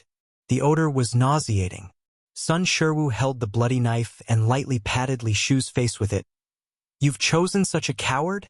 Li Shu's eyes were wide open, as if her eyeballs were about to pop out. Her expression was filled with terror. She began to regret. She shouldn't have come to Beijing. HMN? HMN. Li Shu struggled constantly. "Whore, this time next year will be your death-iversary." A thin silhouette appeared by a public telephone booth. She dialed 3 numbers, and the call was quickly answered. "Hello. This is the Beijing Public Security Bureau." Hearing this, Ai Yang's cold expression vanished, replaced with a layer of fear. The hoarse male voice on the phone was filled with heavy crying. "Pu Public Security Bureau, Yaoyaosi Guest House, Room 104. There's a murder." Sun Shiwu wasn't a good man either. Of course, Ai Yang wouldn't let him get off scot-free. Moreover, now that Sun Shiwu had already started killing, even if he couldn't do anything to her, Ai Yang still had to consider for her family's mother and sister. She couldn't let other loved ones be threatened with their lives. As for Li Xianxian, Ai Yang had other plans. After all, Li Xianxian had been scheming for so long. Ai Yang certainly intended to let her experience the feeling of standing on top of clouds. Then let her fall from the clouds. After all, the higher one stood, the harder they fell. "Don't be afraid, comrade. We're coming right now." Ai Yang hung up the phone, a faint smile playing on her lips. The righteous wail of a police siren shattered the quiet night. When the police broke through the door, Sun Shiwu was in the bathroom, dealing with the bodies. Upon seeing the police, Sun Shiwu's face turned white and his blood ran cold. At this moment, he knew he was done for. His life was over. Clang! The blood-soaked cleaver fell to the ground, making a piercing sound. "Don't move!" Several officers pinned Sun Shiwu down. The news of the murder at Yao Si Guest House was buzzing by the next day.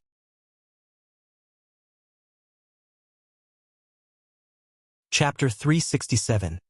The crazy Sun Shiwu greatly abuses his top-quality relatives. The boss is back _3.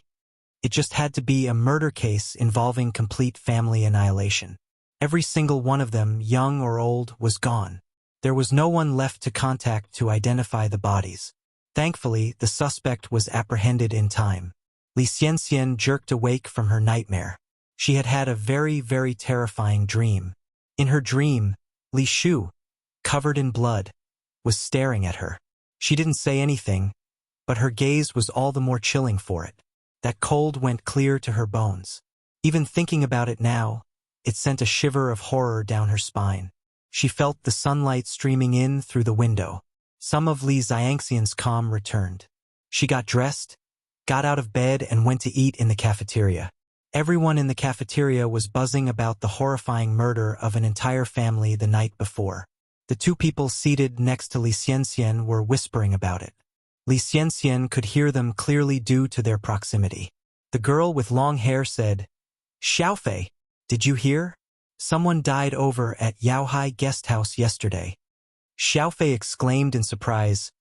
"Really? Is there any doubt?" said the girl with long hair. "The news is all over town. Didn't you see our entire campus discussing it today?" Xiaofei followed up with, "Who were the ones that died?" "They say an entire family of 4 died. The youngest was merely a few months old. The oldest was a woman in her 70s, and there were 2 that were slightly young." At this point, Li Xianxian furrowed her brows. Coupled with the dream she had just woken up from, she had a sinking feeling in her heart. Could it be that the 4 people being discussed were Li Shu and the others? Probably not. Li Shu and the others had just arrived in Beijing, and they had no enemies. Moreover, they were currently with Ai Yang. Li Xianxian was already in touch with organ traffickers. As soon as Li Shu's affairs were settled, the traffickers would take Ai Yang away. With these thoughts, Li Xianxian felt somewhat relieved. She picked up a piece of green vegetable and put it in her mouth. Oh my God! Xiaofei was finding this hard to digest. Isn't this too horrifying? You're telling me, sighed the long-haired girl. The murderer is a totally cruel person, right? To think they would wipe out an entire family over some grudge or hatred. Xiaofei couldn't even eat anymore. Has the police found out who did it yet? If this keeps up, who would dare to stay at a guest house? The long-haired girl replied, I heard the suspect's name is something like Sun Shiwu. I'm not too sure though. Sun Shiwu? Even though Li Xianxian didn't want to remember this name, she couldn't help but do so. She couldn't forget that father who was as evil as a devil. Wait, by rights, Sun Shiwu should be dead.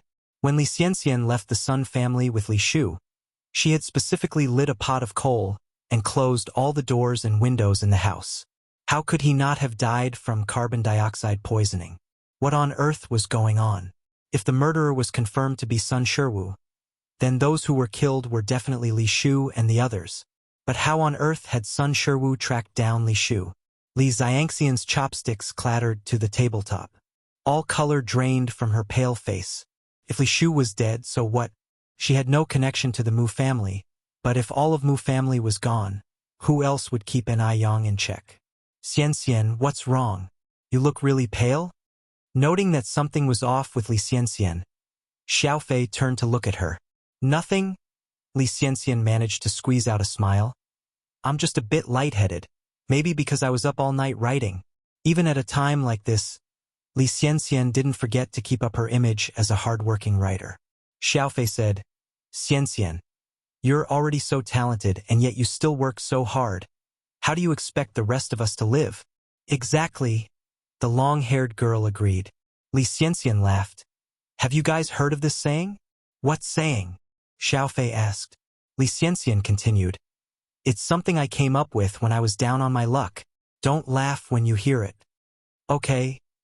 Both of them nodded, very curious as to what wisdom Li Xianxian had distilled from her misfortune. After all, Li Xianxian was famously talented in their entire school. Anything she said was sure to be thought-provoking. Li Xianxian said slowly, weighing each word carefully. Children without umbrellas must run harder. I am different from you. I have no parents, no family, no backing. The only one I can rely on is myself. Therefore, I have to work harder, because only through hard work can I lead a better life.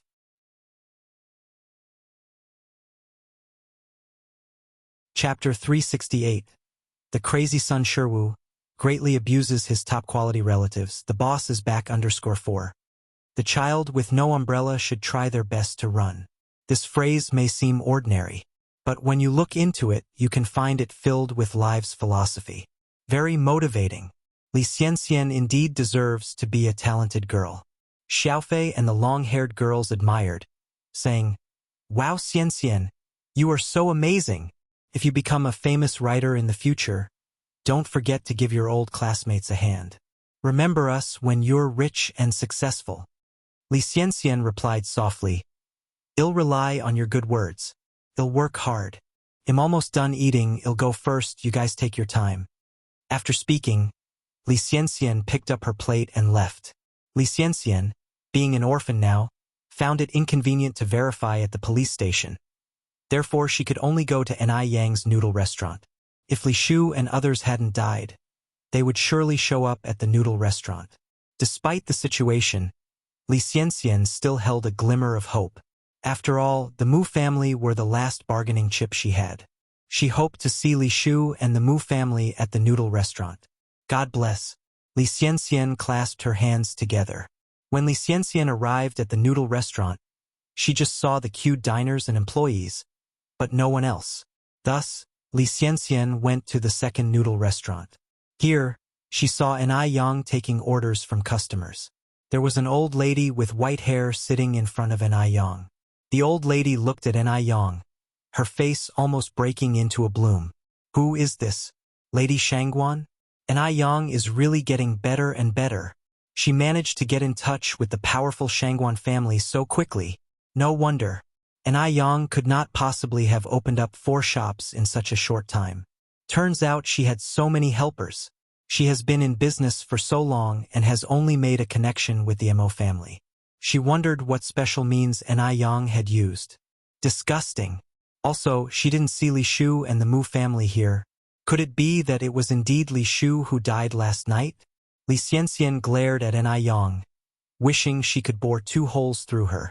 Just then, Ni Yang, who was talking to the old lady, suddenly turned her head and locked eyes with Li Xianxian, her lips curving up slightly at a painfully slow pace. She was clearly smiling, yet Li Xianxian felt no warmth from it. Instead, it sent chills down her spine. Li Xianxian nervously avoided Ni Yang's gaze and left the noodle restaurant hastily.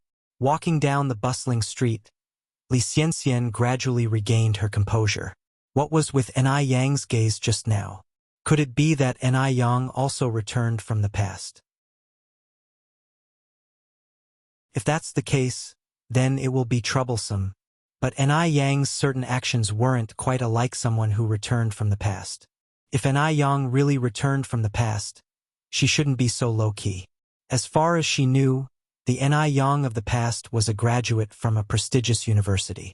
A graduate from a prestigious university would undoubtedly have extensive knowledge and reading volumes. All she needs to do is reference famous people or inventions to become famous in Beijing. Why would she need to work so hard to run a noodle restaurant and sell milk tea? It doesn't make sense at all. Regardless of whether Ni Yang returned from the past, she is a very difficult person to deal with. The death of Li Shu and the Mu family members disrupted all of Li Xianxian's plans. She felt all disoriented and it was unbearable. She didn't know what to do. This was the biggest predicament Li Xianxian had ever encountered in so many years. Time flew by, and in the blink of an eye, a month had passed. During this month, Li Xianxian made great achievements in the literary field. She was now a successful writer. Even internationally renowned masters praised her work by name. This honor isn't something that just anyone can have. Wherever she went now, Li Xianxian was greeted with smiles and became the talk among all the teachers and students. However, Li Xianxian was wary about being complacent. Over this month, she was secretly investigating Ni Yang. Now that there was no one from the Mu family to restrain Ni Yang, she could only rely on herself. Ni Yang has already started planning for the second physical store of Bingji Yufu. The second storefront will definitely be located in a large mall too. First, because of the high foot traffic, and second, because those who can afford to shop in large malls are always financially well off. Ni Yang is a businesswoman. Her first consideration is always benefits. With Bingji Yufu's good reputation and high sales, and thanks to Zhou Hua putting in a good word, Ni Yang was not worried about not being able to rent a shop. While eating dinner, Ni Chingue handed Ni Yang a document. Yang, this is what Sister Zhou Hua asked me to give you. Have a look at which mall you want to open your branch store in.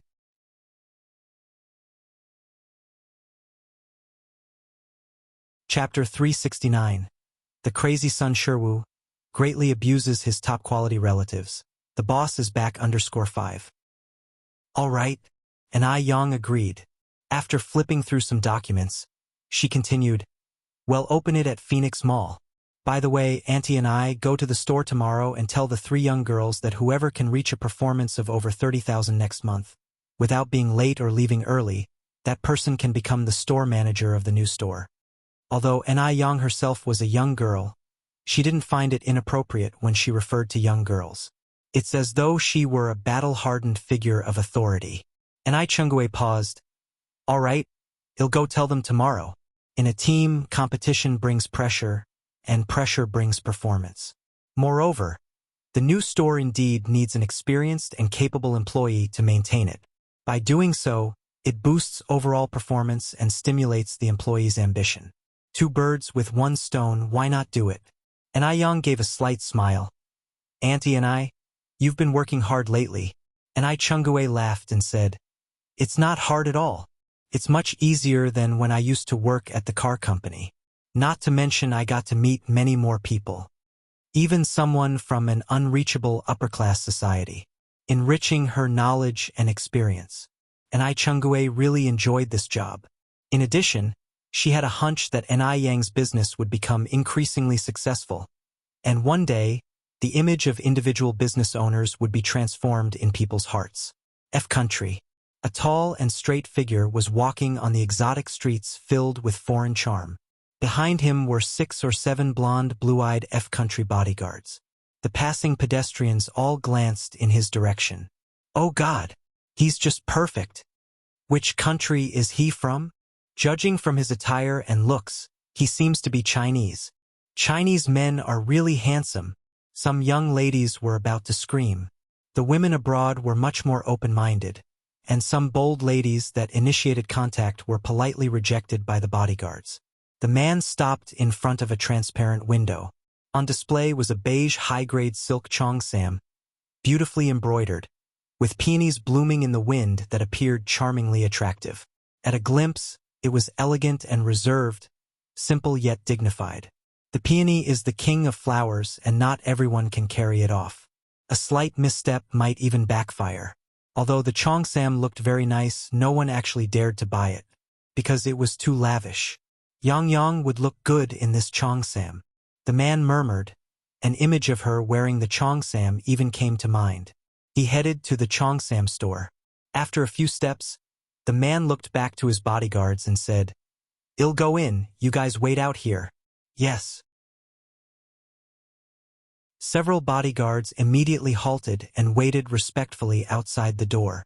The store owner was a 20-something Chinese lady, dressed in a light-colored cheongsam that outlined her perfect figure. Her cheongsam had delicate black edges, and she seemed like a quiet and beautiful lily, a beautiful jade in a humble home. Seeing a customer entered, she immediately welcomed him in. "Hello." It was a handsome young man. She couldn't help but look at him multiple times. Moreover, she felt as though there was something familiar about this man's eyes, as if she had seen him somewhere before. Without hesitation, the man walked up to the cheongsam. "Please pack this cheongsam for me." "All right." The store owner nodded and took down the cheongsam from the mannequin. "And these shoes as well." He pointed to a pair of black high heels. Yang would definitely look good in these black high heels. With that thought, a slight curl formed at the corner of his mouth. The frigid man suddenly smiled, looking as if the ice and snow were melting, bringing life back to the earth. The owner was taken aback for a moment, then agreed. "All right, please wait a moment." The man looked around the shop and pointed to a delicate lady's handbag. "Pack that bag for me, too." Next, his gaze fell on a teddy bear that the mannequin was holding. This bear was so cute. If he gave it to Yang, she would definitely love it. "Please pack that little bear as well." He pointed at the bear. The owner apologetically said, "I'm sorry, but this Winnie bear is not for sale."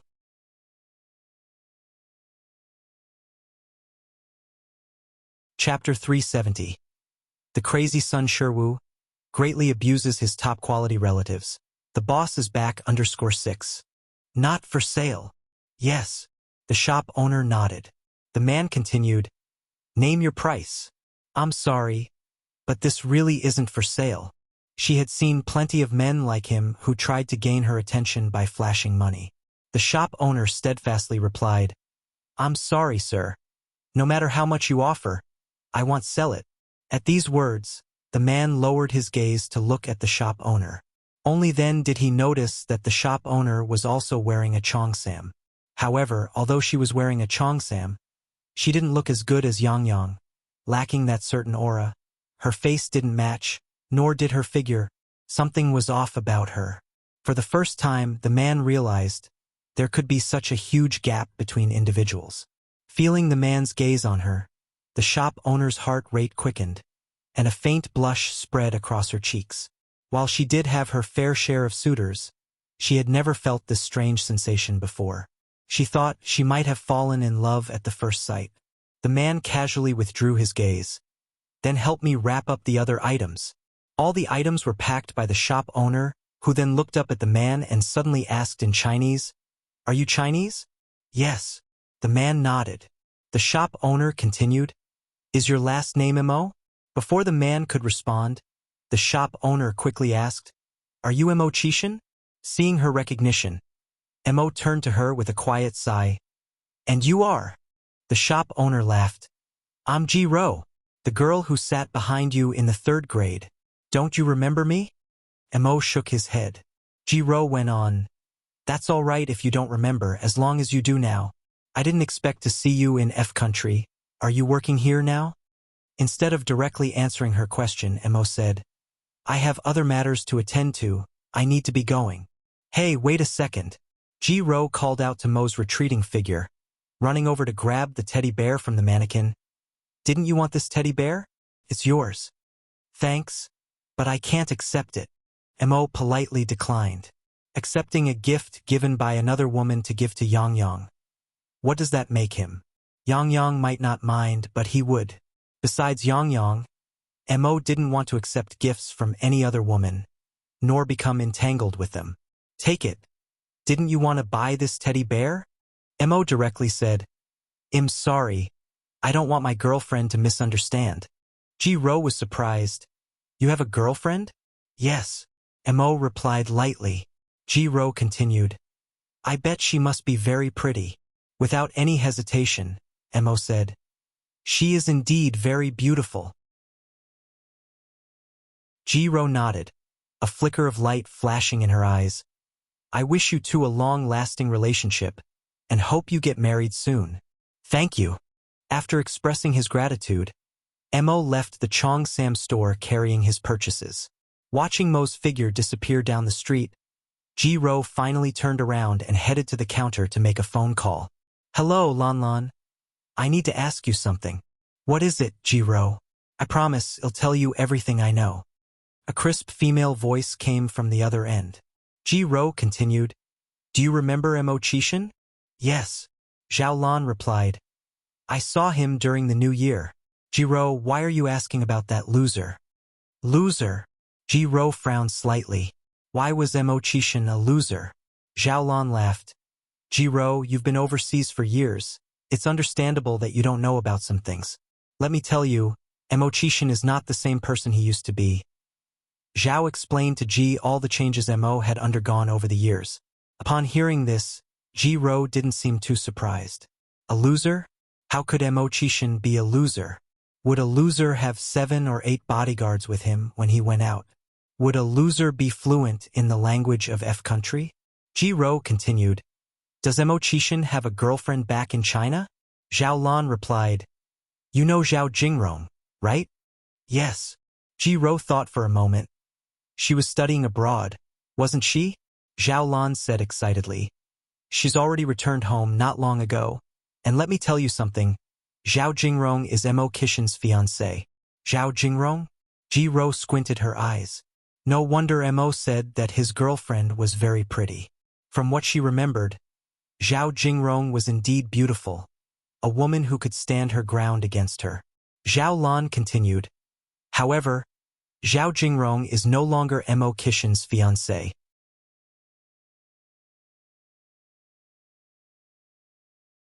Chapter 371. The crazy son Sherwu greatly abuses his top-quality relatives. The boss is back _7. What did she say? Zhao Lan chuckled and said, what else can she say?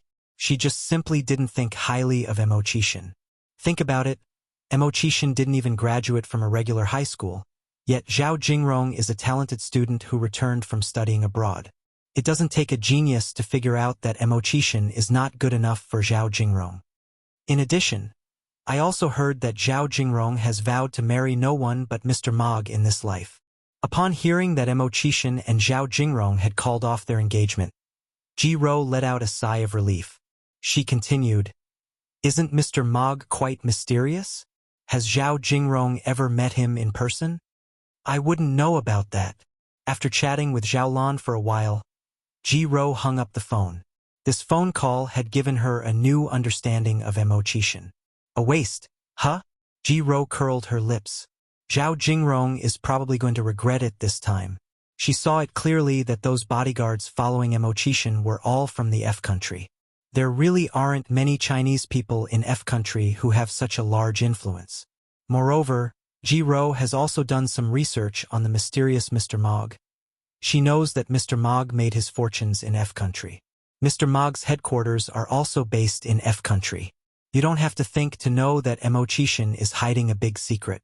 She thinks that she can take a gamble on it. Success or die trying. She has been holding on alone in F country for so many years just for Mr. Mog. Hasn't she? She is already 29 years old now. If she waits any longer, her prime years will be over. Therefore, she must take this gamble. Moreover, she feels that Mo Chishan is also somewhat interested in her. Otherwise, why would a grown man come to a Cheongsam store to buy clothes?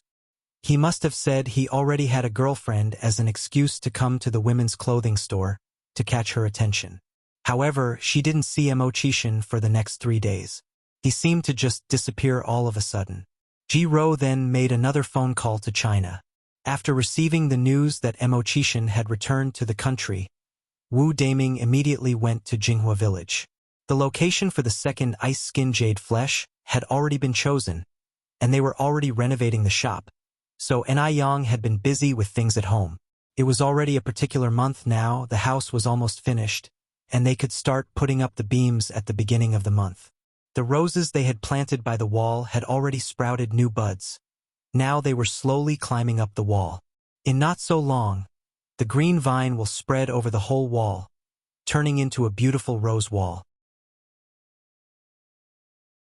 When Wu Daming arrived, Yang was watering the roses in the corner of the wall. Sister-in-law. Wu Daming ran up to Yang. What's up? What's so urgent? Yang looked up slightly. Wu Daming continued. Sister-in-law, didn't you ask last time when Brother Six was coming back? Let me tell you some good news. He is on the 3 p.m. flight today. Would you like to come with me to pick him up? Yang was surprised. Really?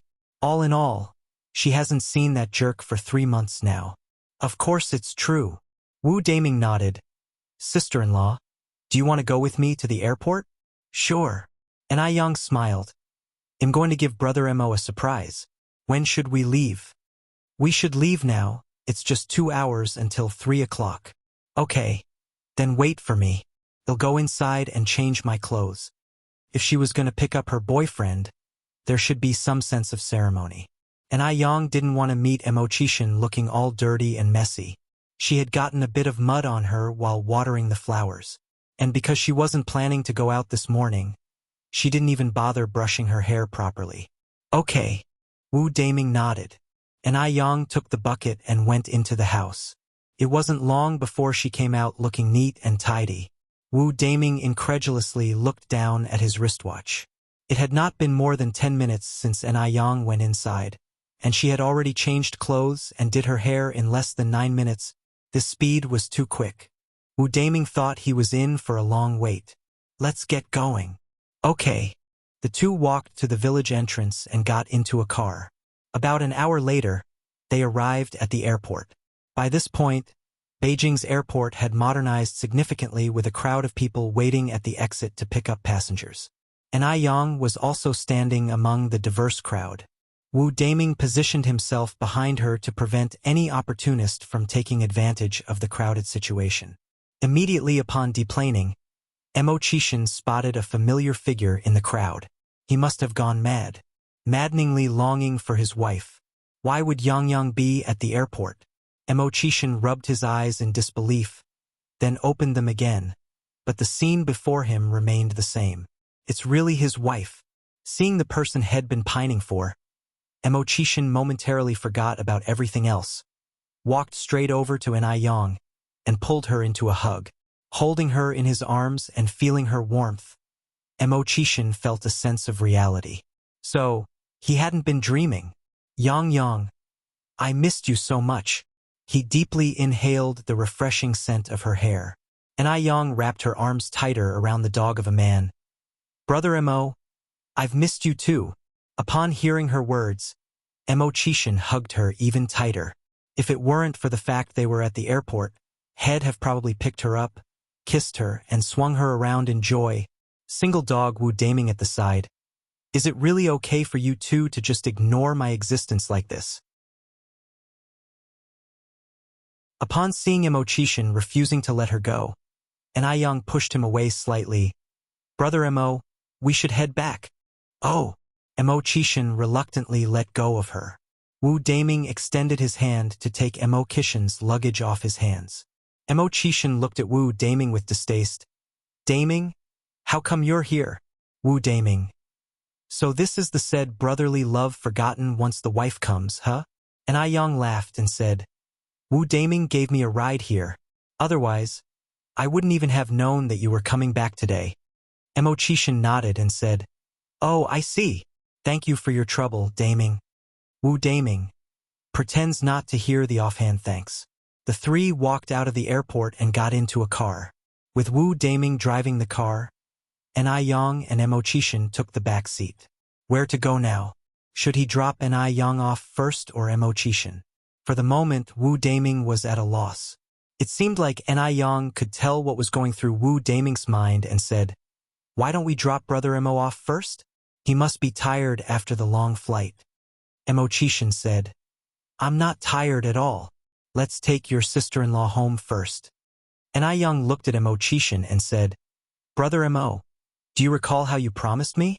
What happened to the promise of listening to his wife in everything? A man's word is full of lies. Mo Qishan said, Let's do this. In major matters, we'll go with your decision, but can we go with my suggestion for minor things like this? Unable to argue with him, Ni Yang had to agree. Wu Daming compliantly slowed down the car to a crawl. At first, the two sat properly in the back seat. But later, Mo Qishan started getting restless. They sat closer together. And in the end, Hong Qishan daringly pulled her onto his lap. His delicate, thin chin rested on Ni Yang's shoulder, his hands wandering around her waist. Yang, will you come with me to F country next time? The single dog Wu Daming in the driver's seat stealthily glanced at the rearview mirror and immediately felt his innocent heart taking a 10,000-point blow from a love attack. Couldn't bear to look anymore.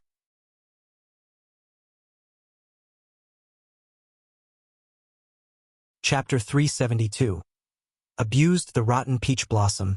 Sent for identification under one. Could the two at the back seat consider the feelings of this single, pitiful man? It's uncomfortable, heart-wrenching, feels like crying. What to do? He too desires to be in love. Mo Qishan's arm was tightly wrapped around Ni Yang, his chin rubbing against her neck. Ni Yang pinched his chin, slapping his face while saying, You bastard! Your beard is poking me. Faintly colored, the stubble on his chin isn't too noticeable, but it pricks against the soft skin, causing a stinging pain accompanied by slight itchiness. Bastard! Wu Daming in the front seat was dumbfounded. Ni Yang actually called Mo Qishan a bastard. It would have been less surprising if she just called him a bastard. But she even dared to slap Mo Qishan's face. It's over. Mo Qishan must be angry now. Hanging around Mo Qishan for such a long time, he knew Mo Qishan's nature well. He has a quick temper. Easily angered. His character is quite eccentric. Also, he despises anyone touching his face, not to mention a woman. Even his close male friends can't do so. His face is his forbidden area. Is Ni Yang going to get thrown out of the window by Mo Qishan? It's highly probable. After all, such a thing has happened before. Considering this, Wu Daming slowed down the car once more to prevent Ni Yang from getting seriously injured when she gets thrown out. Did it prick you? Mo Qishan asked with a worried face. Does it hurt? I'm sorry. I was in a rush this morning and forgot to shave. At this moment, Wu Daming wondered if he was hallucinating. Was this still the Mo Qishan he knew? Does he not care about his face anymore? And Ni Yang called him a bastard, yet he did not respond. My God, this is too terrifying. Wu Daming was doubting his life. It appears that Mo Qishan is really serious about Ni Yang. Wu Daming looked at Ni Yang differently now, with more respect. Mo Qishan was carefully blowing on the prickly spot. Ni Yang, with disgust, covered his mouth. Stop blowing. Are you a fool? Mo Qishan mustered courage and kissed Ni Yang's hand. Ni Yang had no reaction. Mo Qishan, whimpering, so afraid the wife will get mad. Since a kiss has already been given, why not kiss again? /P. Mo Qishan mustered the courage and gave her another kiss. Ni Yang's hands were soft, smooth and delicate despite her frequent hard work. with no calluses, her fingers slim, fair and exquisite, like a piece of top-grade mutton-fat jade. Yang pinched his nose. "Will you ever stop?" Seeing that Yang wasn't angry, Chishin became braver. He whispered into her ear, "Wife, your hands smell great." Yang raised an eyebrow. "You have no shame." "Not having any shame, yet I am still your man." Yang. She realized Chishin, this bastard, is becoming even more of a jerk. Wu Daming in the front seat. "Please, spare me this display of affection." As if suddenly remembering something, Chishin picked up a package from under the seat. Yang, this is a gift I brought for you from F country. Take a look and see if you like it." There was a splendid cheongsam and a pair of black high heels inside. The cheongsam was made of high-quality silk, giving it a great feel, which immediately caught Yang, a cheongsam enthusiast's attention. The shoes were size 36. Yang curiously asked, "How do you know my shoe size?" Chishin replied with proud arrogance, "How could I not know my wife's shoe size?" He was a fully dedicated, all-round perfect boyfriend, the kind who dotes on his lover. Just then, the car passed by a Western restaurant. Yang said, "Brother Mo, have you eaten yet?" "No." Chishin shook his head and said, "The airline food was terrible." "Then let's go have Western food? If you're not in a rush to go home." Having dinner with his wife, why would he be in a hurry to get home?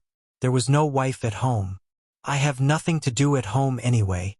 Chishin continued, "Daming, park the car in front. We are going to have Western food." Feeling the death gaze from the back of his head, Wu Daming, desperate to survive, said, "No, I can't eat Western food, my stomach is not good. They'll have a stomachache after eating it."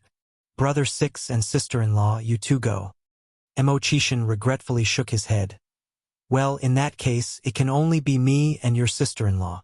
The car stopped in front. Chishin helped Yang out of the car. The two entered the Western restaurant. The restaurant had a romantic ambience, with fresh roses on the tables and violin melodies lingering in the air. It was the perfect place for a couple to have dinner.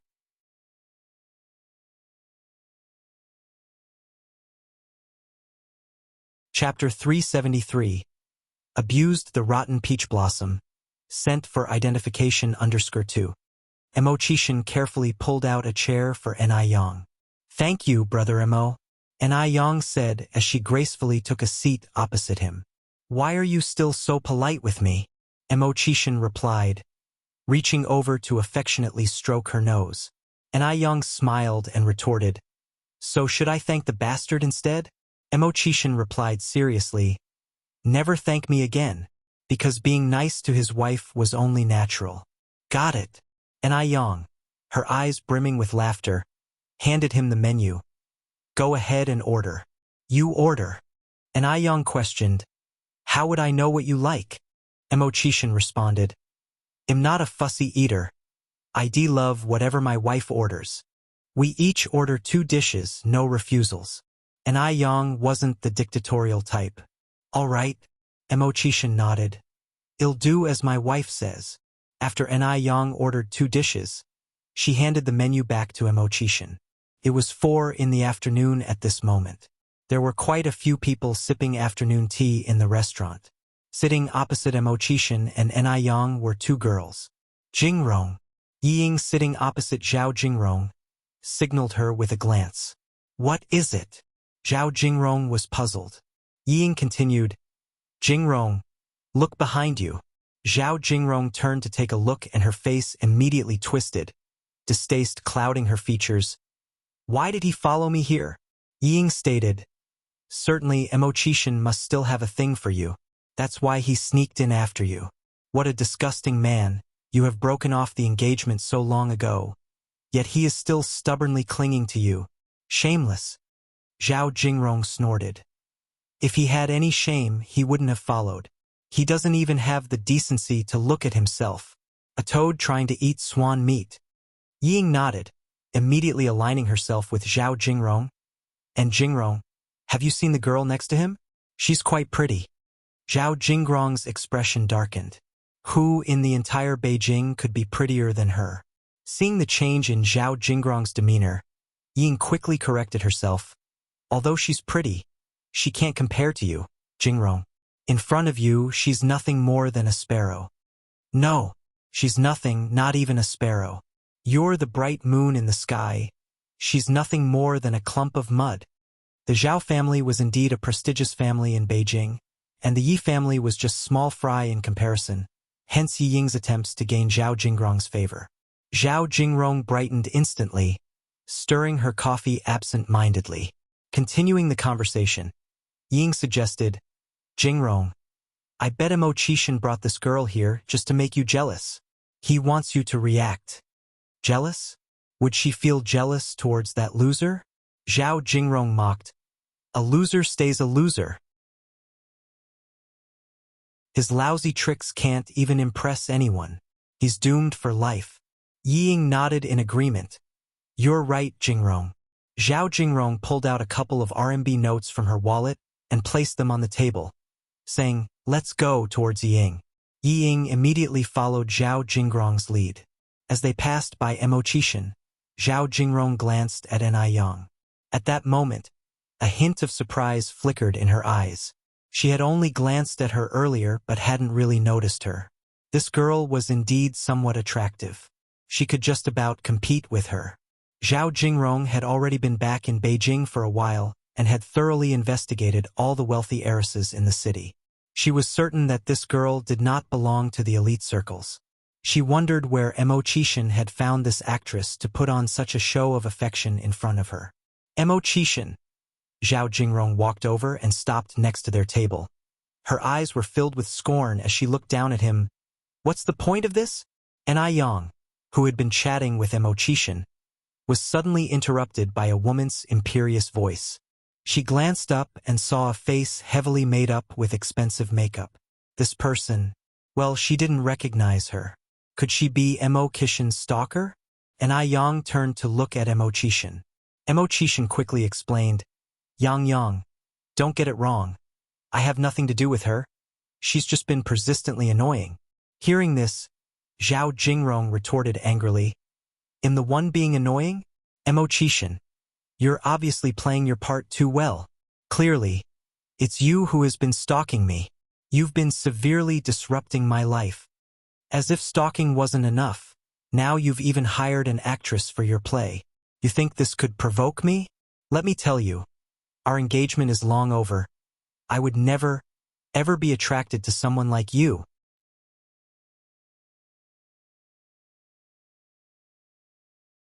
Chapter 374. Abused the rotten peach blossom. Sent for identification _3. What a pain in the ass. Zhao Jingrong was furious. She didn't understand why her family initially arranged this marriage for her. Now she was having real trouble. Mo Qishan was just like a sticker. You can't shake him off. Wait a minute. Yang spoke softly, then said, what exactly did you just say, miss? I'm an actress? Brother Mo is stalking you? Miss? Yang actually called her miss. Doesn't she know that the thing women care about the most is their age? No one would be happy if a girl about a decade younger than them kept referring to them as miss. Zhao Jingrong angrily replied, are you not the actress hired by Mo Qishan?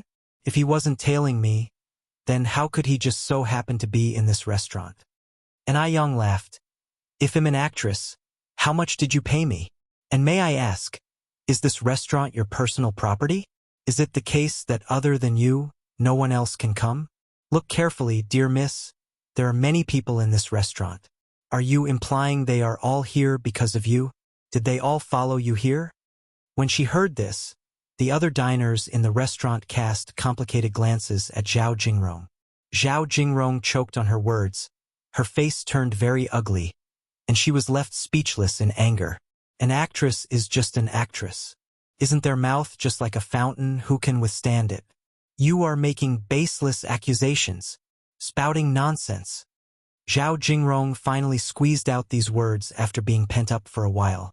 It was clear that she was the victim, but why was the situation now reversed and being made her fault?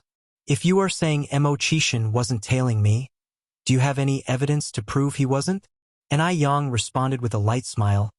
Dear Miss, if you say Brother Mo is stalking you, I can also say that you are stalking Brother Mo. Do you have any evidence to prove you aren't? Zhao Jingrong was almost angered to death by Ni Yang. She was stalking Mo Chishan? She would stalk Mo Chishan. Such a loser? Wasn't Ni Yang actually insulting her? Little bitch, how dare you talk to Jingrong like that? Ying angrily interjected. Mo Chishan's face changed, and he looked over at Ying. That look made Ying shudder, made her feel chilled to the bone. Were those really the eyes of a loser? Ying looked at Mo Chishan again, only to find that he had already averted his gaze. That must have been a misperception just now, right? Yes. It must have been a misperception. And I Yang kept her cool, saying indifferently, stirring up the pot first makes you the shameless one. Who's the real bitch here? Don't I need to spell it out? Having spoken, and I Yang continued, little girl at such a young age, I suggest you keep your mouth clean, build up some good karma for your descendants. Try to be kinder as a human being. Upon hearing her words, the surrounding crowd started to gossip about Zhao Jingrong and Ying. And I Yang looked at Zhao Jingrong and then said, also, Mo Chishan is now my boyfriend. If you know what's good for you, miss, please stay away from my boyfriend in the future. At that, the surrounding crowd had an even more complex look, and the whispers grew louder. So she's trying to steal that young girl's boyfriend. Tisk tisk, you can't really judge a person by their looks. Zhao Jingrong's face was ghostly pale. She had never been so embarrassed in her life. She originally came here intending to put Mo Chishan in his place, to make him give up on her. But she didn't expect to be ridiculed by a young girl. Mo Chishan, you're doing great. Does he think that by doing this I would like him? How ridiculous. Let's go. Zhao Jingrong turned her head to look at Ying. Ying immediately followed Zhao Jingrong's steps. The two left the restaurant in a rather sorry state. Inside the restaurant, Mo Chishan dared not meet Ni Yang's eyes. Ni Yang lifted her eyes to look at Mo Chishan. Brother Mo, aren't you going to explain? Although she knew Zhao Jingrong was just infatuated with herself, Ni Yang was a bit angry. After all, Mo Chishan was the first person she truly liked. Mo Chishan swallowed. Yang, you can just call me a jerk again. Mo Chishan suddenly felt that being called a jerk was more comforting and made him feel safer. Ni Yang kept a straight face and didn't say anything. Yang. Mo Chishan carefully prodded Ni Yang's finger. Ni Yang didn't respond. Mo Chishan continued, Yang, there's really nothing between me and her. She is Zhao Jingrong, the one I told you about earlier. We already broke off our engagement and I don't like her at all. Yang, won't you stop being angry, please?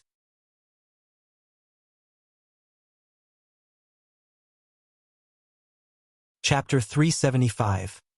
Abused the rotten peach blossom. Sent for identification _4. Ni Yen responded grimly. Who knows if you have a plethora of ex-fiancés? Today it's Zhao Jingrong, maybe tomorrow it will be Wang Jingrong, and the day after might be Zhou Jingrong. I swear I don't. Mo Chishan raised 3 fingers. It's only this one Zhao Jingrong. It was back when I was immature for a few months, and my family's elders arranged it.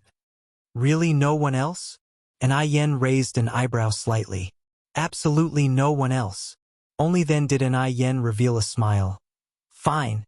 I'll believe you this one time. Are you full? So let's go back. All right.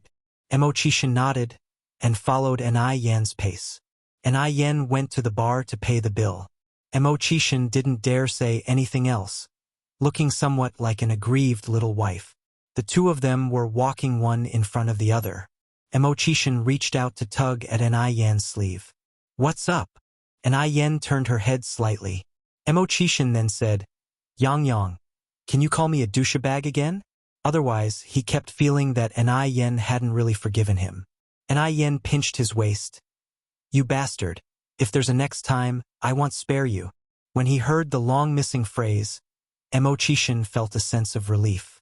Bending over, he appeased in a low voice. Yes, yes, yes, my lord wife. I promise there won't be a next time. But an Yen pinched even harder. Silver-tongued devil. Mercy, my dear. This is called wholeheartedness.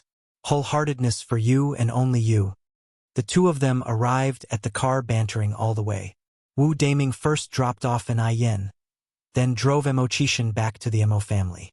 He wasn't sure whether it was an illusion, but Wu Daming felt that after an Yen alighted, the temperature inside the car fell several degrees, becoming oppressively cold.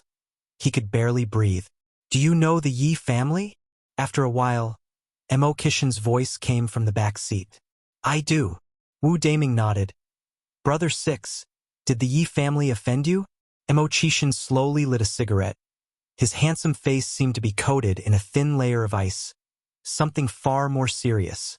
Ha! Wu Daming widened his eyes in disbelief.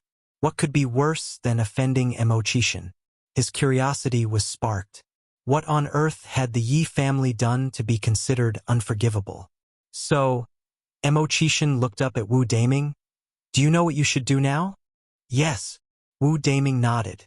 Any family that upsets Mo Qixin typically ends up with only one outcome. Disastrous. Furthermore, Mo Qixin continued, the Zhao family needs to be taught a serious lesson. Okay. They quickly arrived at the Mo family mansion. Mo Qixin had disappeared for over 4 months.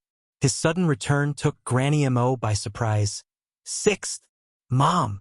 Mo Qixin went in and embraced Granny Mo. Granny Mo complained. You rascal, where have you been?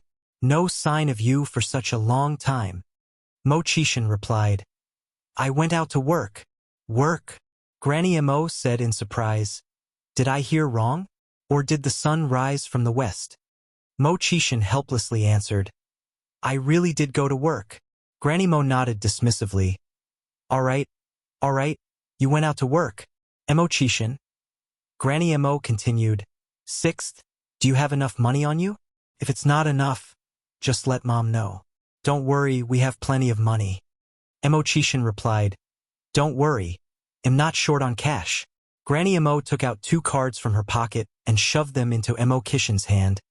Keep these cards. Mo Qixin helplessly said. Mom, I really don't need money. Granny Mo responded with displeasure. You are my son, my youngest son. Can't your mom give you money? Take my money. It's not humiliating. Mom, actually I am.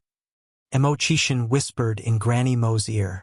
After hearing Mo Qixin's words, Granny Mo burst out laughing. You child, can't even lie convincingly. Only tell your mom such things. If it gets out, people will laugh their teeth off. Mo Qixin. Granny Mo continued.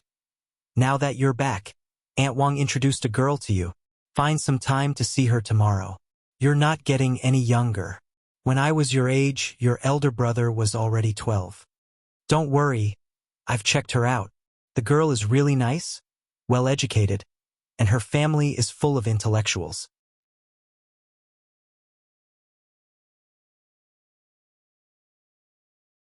Chapter 376. Abused the rotten peach blossom. Sent for identification _5. Although Lady Mo had a strong desire to bring Yang and Mo Qixin together. However, Yang was much younger than Mo Qixin. Her future held countless possibilities. She was afraid that Yang wouldn't fancy Mo Qixin. Besides, Mo Qixin was not young anymore. He could no longer procrastinate. Mo Qixin said, Mom, I have a girlfriend. What? Lady Mo stared incredulously at Mo Qixin. I have a girlfriend. So Mom, you don't need to worry so much. Lady Mo then said, You have a girlfriend? You're not making fun of me, are you? Why would I lie about something as serious as this? Lady Mo hastily asked. Where's the young lady from? How old is she this year? How does she look? How many are there in her family? Mo Qixin said, It's a secret. You'll naturally know when the time comes. A secret? Even getting a girlfriend has to be kept secret. Just trying to fool her. She thinks she, the mother, is becoming senile? Lady Mo said. Regardless, either you bring her over tomorrow for us to take a look, or you go meet the girl Auntie Wang has introduced. Mo Chishan hesitated. I need to consult with my girlfriend. It seems that this rascal might actually have a girlfriend. Lady Mo felt strangely excited. Lady Mo continued. Since you're already courting the girl, you should take responsibility for her. Let her get to know you better. Discuss it with her tomorrow. If she's willing to come to our house, they'll make preparations. We can't be rude to the girl. Mo Chishan nodded. All right. Lady Mo continued. By the way, is your girlfriend as pretty as an Ayong? Mo Chishan gave a mysterious smile. Why don't you guess? Little brat. Lady Mo gave a playful smack to Mo Chishan's head. Don't play tricks on me, Mo Chishan continued. You'll know when the time comes.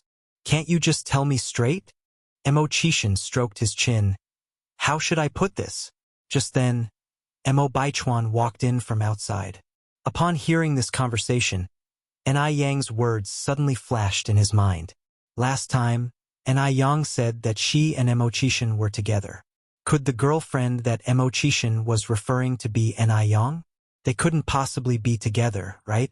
Would N.I. Yang genuinely fancy Mo Chishan? Probably not. If the girlfriend Mo Chishan was talking about was indeed N.I. Yang, he wouldn't have been so secretive. Why wouldn't he just say it outright? Yes, that person definitely isn't N.I. Yang. Upon this thought, Mo Baichuan breathed a sigh of relief and headed upstairs. Chuan Chuan. Lady Mo called out to Mo Baichuan's retreating back. Grandma. Mo Baichuan respectfully responded. Lady Mo continued. Baichuan, didn't you see your sixth uncle has come back? Mo Baichuan turned to Mo Chishan. Sixth uncle. Mo Chishan nodded. Good boy. Mo Baichuan slightly furrowed his brow. Mo Chishan was always so nonchalant and aimless. He found it strange if N.I. Yang actually fancied such a man. At the N.I. family's house, the moment N.I. Yang arrived home, N.I. Tsuehua curiously asked, Yang, where were you? I went to the airport to pick someone up. Who? N.I. Yang continued. It was Mo Chishan. Mom, I'm dating Mo Chishan. Presently, N.I. Yang didn't want to hide from N.I. Tsuehua anymore. N.I. Tsuehua smiled and said, Then you have to treat Xiaomao well. Xiaomao is a good boy. You're not allowed to bully him. N.I. Tsuehua sincerely admired the young Mo Chishan. As N.I. Yang chopped tomatoes, she said, Look at what you're saying. How could I bully him? N.I. Tsuehua continued, Does Xiaomao's mother know about this? Their family is unlike ours. Will his mother have any prejudice against us? Rest assured, Auntie Mo is not the type to judge by appearances. N.I. Yang was quite familiar with Lady Mo's character. Upon hearing this from N.I. Yang, N.I. Tsuehua finally felt relieved. The next day, N.I. Yang took N.I. Tsuehua to the city. The weather was getting warmer, and N.I. Yang wanted N.I. Tsuehua to go to the city more often. Staying home all day could easily lead to depression. There were lots of people on the street. Spring had come, and kite vendors could be seen everywhere. N.I. Yang bought an eagle kite. Mom, why don't we take Yun to the park to fly kites?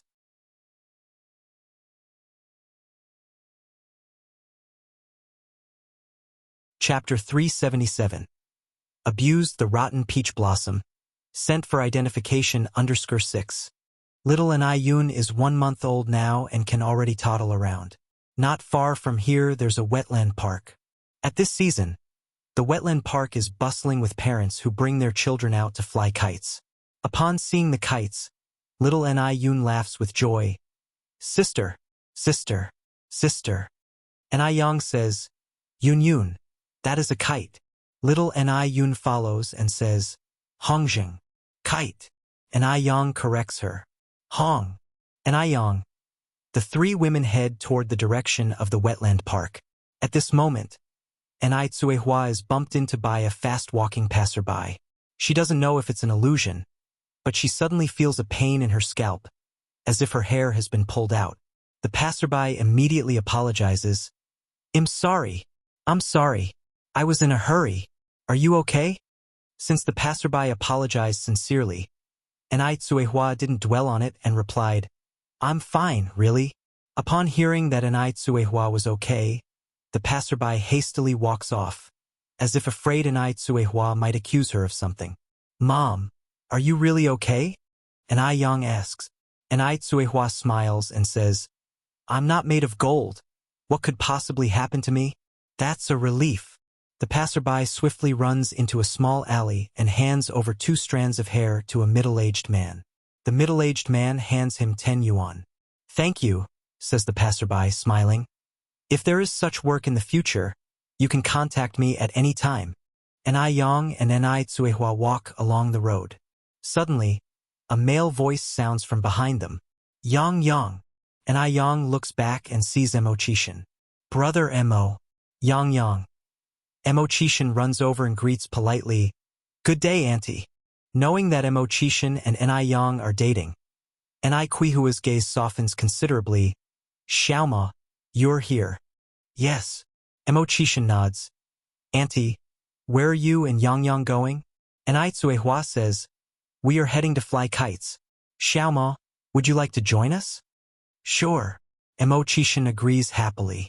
Because Anai Tsuehua is present, Mo Chishan doesn't dare to behave frivolously. He doesn't even dare walk too close to Anai Yang. They walk behind Anai Tsuehua. When Anai Tsuehua isn't looking, Mo Chishan reaches out and quietly holds Anai Yang's hand. When Anai Tsuehua turns back to speak to them, Mo Chishan quickly releases Anai Yang's hand and seriously answers Anai Quihua's questions. He's acting as if nothing had happened. Anai Yang stifles a laugh, extends her pinky finger, and hooks Mo Chishan's little finger, whispering, Brother Mo, actually, my mom already knows about us. If you want to hold hands, just hold it. This man is really stubborn. Mo Chishan's heart leaps. Really? Yes. Anai Yang nods. Then how does mom perceive me? Mo Chishan lowers his voice. Anai Yang says, You're fine. After finishing her sentence, Anai Yang realizes something was off. She nudges his waist with her elbow. What do you mean our mom? She's my mom. Stop trying to take advantage. Mo Chishan clutches his waist, acting dramatically. Murdering your own husband. That's what you're doing. You jerk. At this moment, Anai Tsuehua turns back. Yang Yang. It's a left turn up ahead to get to the park. Isn't it? Mo Chishan quickly lets go of Anai Yang's hand. Startled. Anai Yang nods and says, Yes, Mom. A left turn up ahead and we'll be there. All right.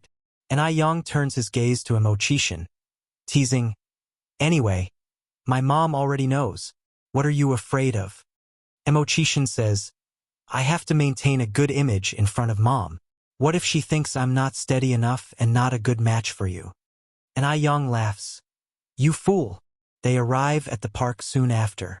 The May weather is not cold, not hot, it's just right.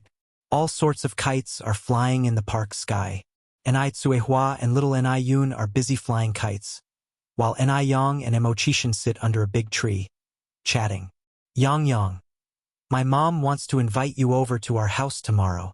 Anai Yang looks at Mo Chishan, puzzled. Mo Chishan continues, As my girlfriend, Yang Yang, do you want to go? Is it time to meet the parents already? Anai Yang is stunned. Yang Yang. Anai Yang thinks for a moment. Sure. It's inevitable that the ugly wife will meet her in-laws. Besides, she's already quite familiar with Mo's Mrs. and Mr.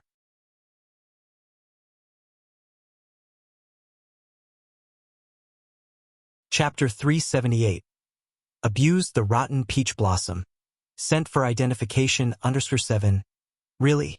Mo Chishan asked with some uncertainty. MMHM. Anai Yang nodded, raising an eyebrow and counter-asking. What? You don't want me to go? Of course not. Mo Chishan said. I've been dreaming of you going, Yang Yang. You are really great. In fact, before asking this question, Mo Chishan was very nervous.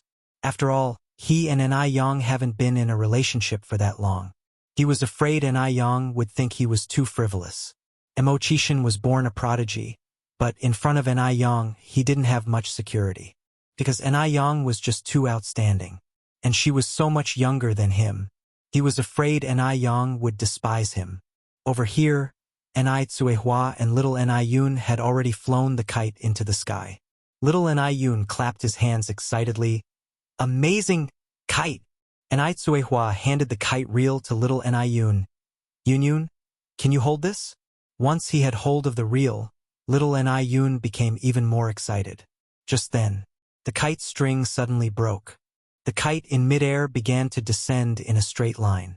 Little Ni Yun pointed at the kite, anxiously saying, Down, down, gone. Yun, don't worry, Mommy will take you to pick it up. Ni Tsuehua carried little Ni Yun towards the place where the kite had fallen. Halfway there, she saw a tall man carrying an eagle-shaped kite and walking in their direction. Comrade, is this your kite? Yes, it's ours. Ni Tsuehua, holding the child with one hand and accepting the kite with the other, said, Thank you. No problem. It was just a small favor. It was then that Ni Tsuehua recognized the man's face and exclaimed in surprise, It's you! The man looked at Ni Tsuehua in confusion. You are. Ni Tsuehua continued, We met on the tram before. If it hadn't been for your timely intervention then, my child and I might have been in big trouble. Although they had met only briefly at the time, Ni Tsuehua had a deep memory of his face. After all, he had helped her so much. Yes, this man was none other than Shangguan Dehui, the father of Shangguan Su. Shangguan Dehui only remembered the incident that had happened on the tram about 5 months ago. In the vast sea of people, two strangers meeting again was indeed a rare fate. Oh, it's you. The child has grown so much. Children can change a lot in a short time. There was a big difference between little Ni Yun at 7 months and at 11 months. Fufu. Fufu. Little Ni Yun was very smart and knew to call younger people brother and older people uncle. She could say anything now except for daddy. Shangguan Dehui loved children. Seeing such a cute little Ni Yun, he couldn't help but ask, Would you mind if I hold the child? Not at all. Ni Tsuehua handed the child to Shangguan Dehui. Shangguan Dehui reached out to take the child. Little Ni Yun was rarely held by men and was very excited at this moment. Shangguan Dehui continued, What's the child's name? Ni Yun. Ni Tsuehua explained, the Ni with a person radical, followed by Yun, as in cloud. Shangguan Dehui nodded. Reach the end of the water and sit to watch the rising clouds. It's a very nice name. Thank you. Ni Tsuehua thanked him. If it had been before, Ni Tsuehua would definitely not have understood the meaning of these 2 lines of poetry. But now things were different. For more than half a year now, she had been reading every day and had completely transformed. Dad. Shangguan she ran over from the other side. And when seeing Ni Tsuehua and little Ni Yun in Shangguan Dehui's arms, she paused for a moment. Shangguan Dehui took the initiative to introduce. This is my daughter, Shangguan Shi. Xiaoxi, this is Aunt Ni Tsuehua, and her daughter Ni Yun. Shangguan Shi greeted them politely. Hello, Aunt. Little Ni Yun chirped out. Sis, sis. Of all the words, she could call out sister the clearest. Seeing how adorable little Ni Yun was, Shangguan's heart was instantly warmed. Hello, little sis. Hello, sis. Little Ni Yun was especially well-behaved. Shangguan she took out a candy from her pocket. Little sis, this is for you. Thank you, sis. Little Ni Yun's face was so thrilled. Her eyes squinted into slits. You're welcome. Shangguan she gently patted her little head, then remembered something, and addressed Shangguan Dehui. Dad, Aunt Lin and the others have arrived. Oh, let's go then. After bidding Ni Tsuehua farewell, Shangguan Dehui and Shangguan she left together. Meanwhile, at the Zheng family, Zheng Lingling noticed that today, old lady Zheng had once again called butler Lu to the study room. So, under the pretense of delivering chicken soup to the old lady, she brazenly lurked outside to listen in. Inside the study room, old lady Zheng asked, Butler Lu, how is that matter progressing? Butler Lu replied, Old madam, please don't worry. I have given the hair to Dr. Wang. The results should be out in about 3 months. Old lady Zheng nodded, and then asked, There has been no leak, has there? You can trust my discretion. That's good. Old Lady Zhang sighed in relief. Butler Lu, I'm sorry for troubling you over this period. Butler Lu said, Old Madam, it's my duty and responsibility. The study room was reasonably soundproof. From outside, Zhang Lingling could only vaguely catch a few phrases. Dr. Wang, appraisal of the hair, things of that nature. Zhang Lingling narrowed her eyes. An ominous feeling surged in her heart. The old witch couldn't actually have found her real daughter, could she? If she did find her real daughter, then what would happen to her and Zheng Xianjing? And so, before the old witch made her will, nothing should threaten them. Better safe than sorry. Dr. Wang. Yes. This matter had to start with Dr. Wang.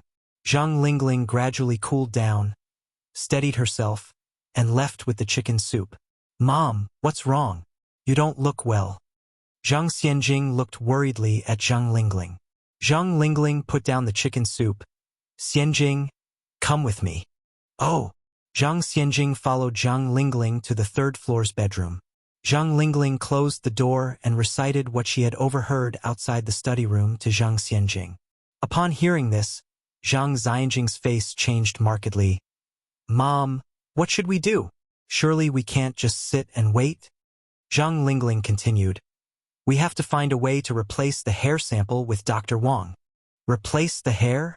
Zhang Xianjing furrowed her brow. Yes. Zhang Lingling nodded. Zhang Xianjing then asked, That might be difficult, right? Zhang Lingling thought for a moment. That's why we need to plan carefully. We can't afford to be careless. Having said that, Zhang Lingling added, Xianjing, I remember Dr. Wang's son was your high school classmate, right? He's been to our house before, hasn't he? Yes. Zhang Xianjing nodded. Zhang Lingling instructed, This weekend, you should invite him out. Zhang Xianjing narrowed her eyes. Mom, you mean? Zhang Lingling nodded.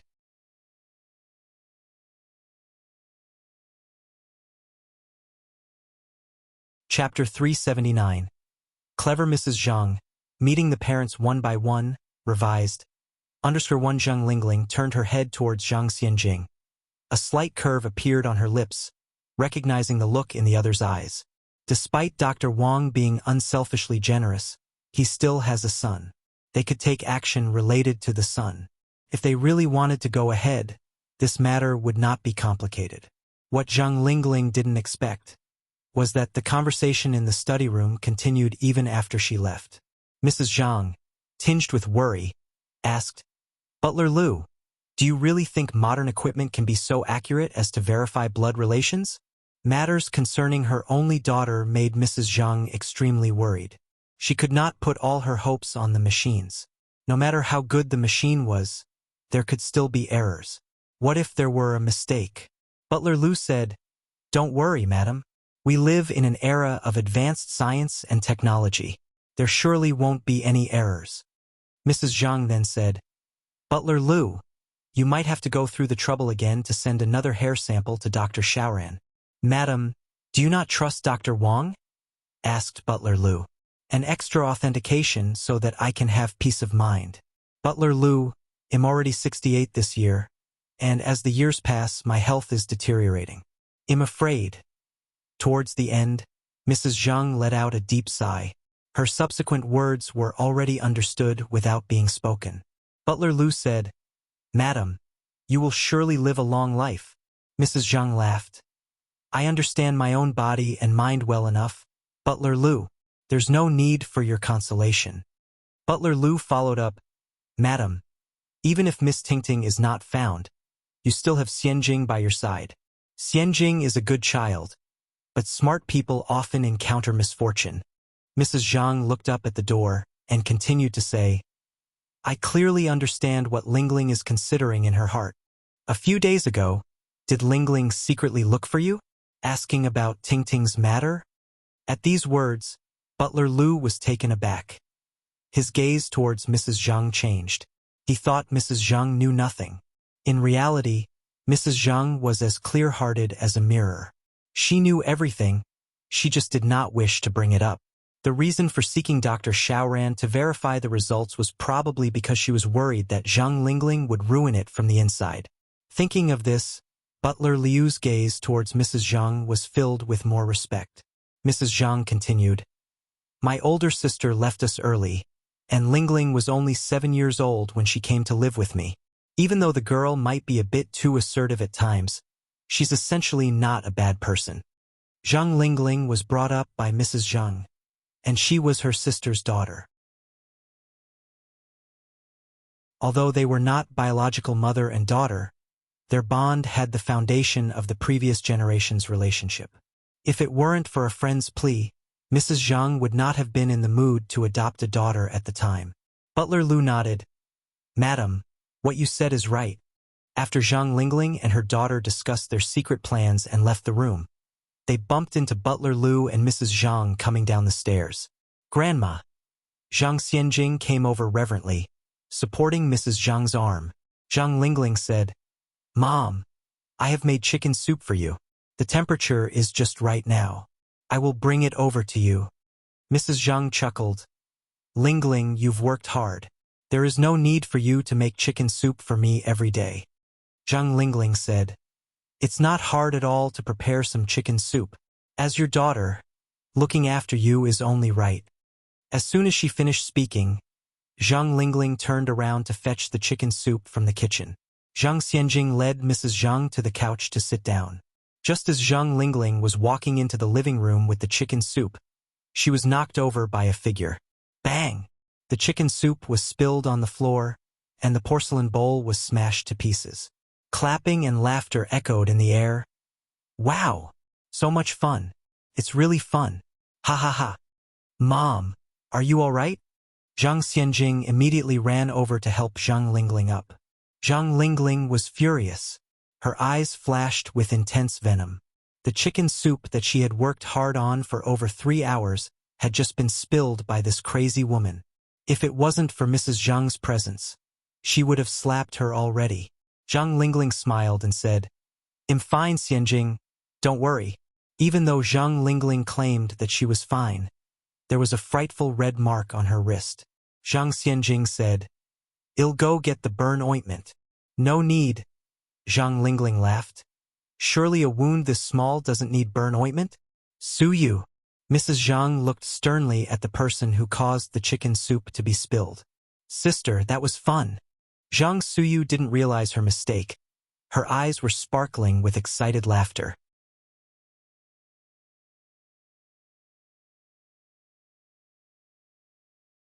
Chapter 380. Clever Mrs. Zhang. Meeting the parents one by one, revised, _2.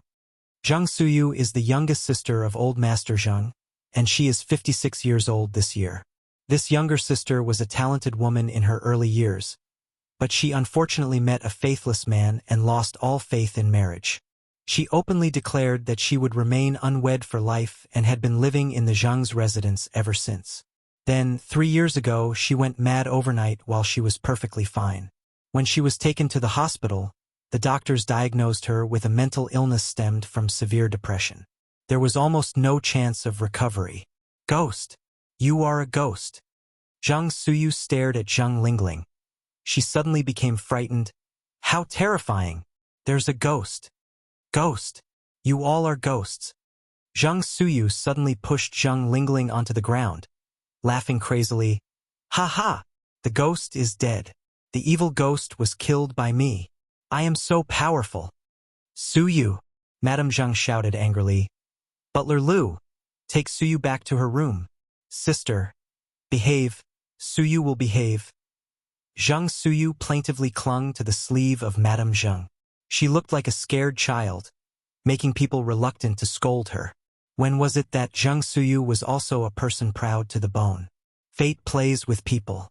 Madame Zhang's eyes were filled with sadness and helplessness. Zhang Lingling, understanding the situation, said, "Mom, please don't blame Aunt Suyu. I was just not steady on my feet. Aunt Suyu didn't mean to. If she could control herself, she wouldn't behave like this." "Wah!" Zhang Suyu made a face at Zhang Lingling. Madame Zhang sighed, looking at Zhang Suyu and said, "Suyu, when can you get better?" Sister. Sister. You are so beautiful. Zhang Suyu suddenly became excited and started hopping around the room.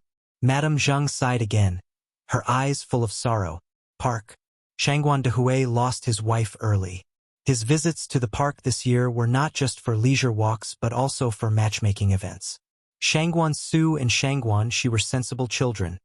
They did not object to their father finding a companion. The woman he met was Lin Fong, who is exactly 40 years old. Her husband passed away 5 years ago from liver cancer, and she remained unmarried. Shangguan Dehui is already 42, and at his age, he didn't have high demands for women. As long as the woman was gentle, virtuous, and able to live a daily life, that would be enough. Lin Fong was a kindergarten teacher, had an elegant job, and was decent in character. There was no significant generation gap between her and Shangguan Dehui. After the meeting, Shangguan Shi asked, "Dad, what is your impression of Aunt Lin?" Shangguan Dehui said, "You can only know a person's heart with time." Shangguan Shi asked, "So that means your first impression is good?" Shangguan Dehui turned the question, "Xiaoxi, what do you think of Lin Fong?" In fact, he didn't mind much. As long as Shangguan Su and Shangguan Shi thought it was okay, it was okay. Shangguan Shi smiled and responded, "I think Aunt Lin is nice. She has a good background, a decent job, and a gentle personality. I think she's very compatible with you. How about dating Aunt Lin for a while, Dad? If you find you are not compatible, you can break up." Shangguan Dehui said, "I will think about it more." Shangguan Shi nodded and continued, "Actually, Aunt Lin is really good. I heard from Grandma Zhao that her husband has been gone for 5 years, but she has been devotedly serving her paralyzed mother-in-law without any complaints. Lin Fong was indeed a good person. Shangguan Shi did not want her father to miss her." Lin Fong returned home with a smile on her face.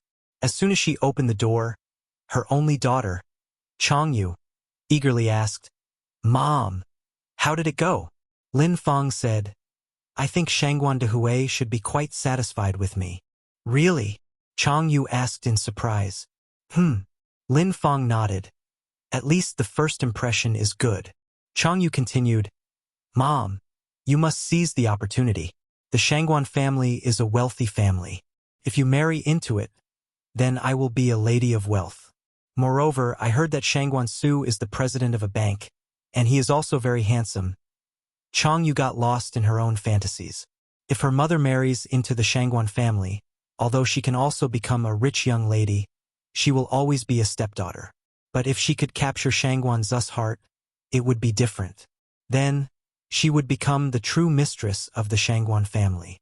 Lin Fong laughed and said, "Do I need you to tell me that?" Just then, a hoarse voice came from the next room. "Hungry! I am so hungry!"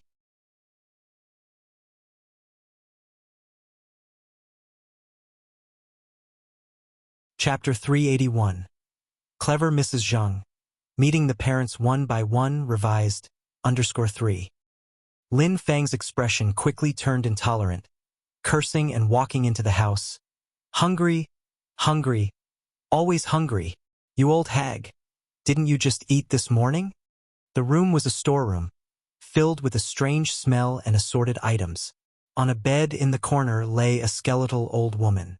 Although the old woman was feeble, her eyes were exceptionally spirited. "Hungry! I am hungry." Lin Fong picked up a cold, hard steamed bun and threw it at the old woman's head. "Eat up, you old hag. Poisonous woman, loose woman. You killed my son. You will not have a peaceful death." The old woman glared at Lin Fong, her eyes seemingly ready to devour. "You old hag. All you can do is eat and talk." Lin Fong grabbed the steamed bun and shoved it into the old woman's mouth.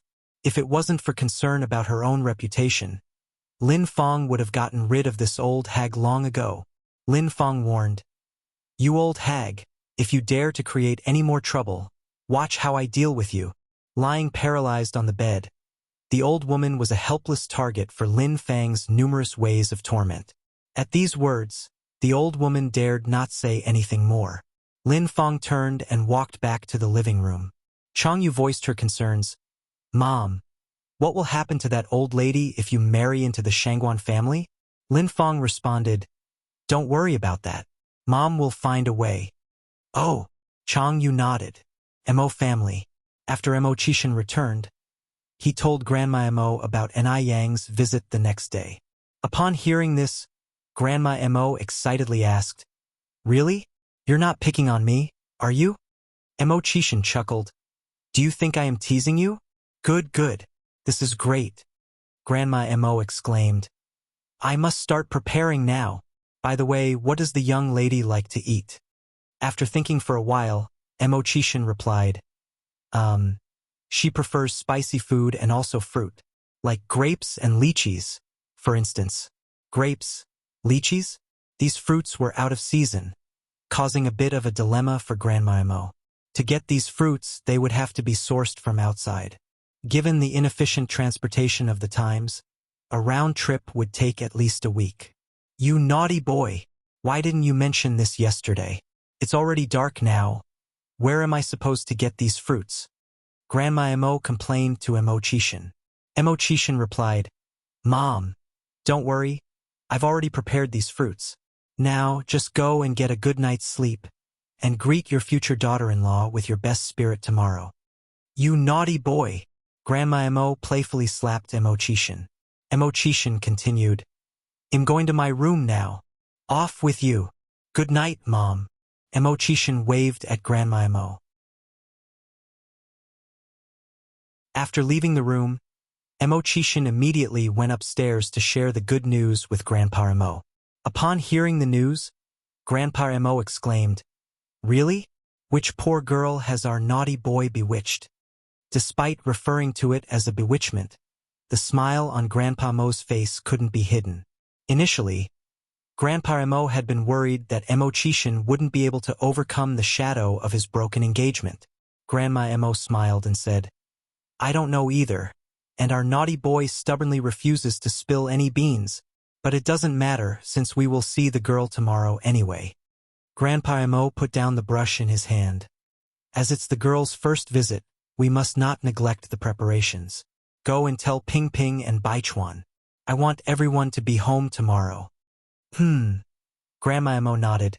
You're right, I'll go and inform Chuan Chuan and the others now. With a pleased smile, Grandma Mo went to Mo Baichuan's room. Next, Grandma Mo called Lin Ping Ping. After learning the entire situation, Lin Ping Ping hesitated and said, Aunt, considering that I'm divorced, will the girl's family feel uncomfortable if I attend such an important occasion? Grandma Mo responded, You silly girl, what time are we living in that you still have such thoughts? Divorce?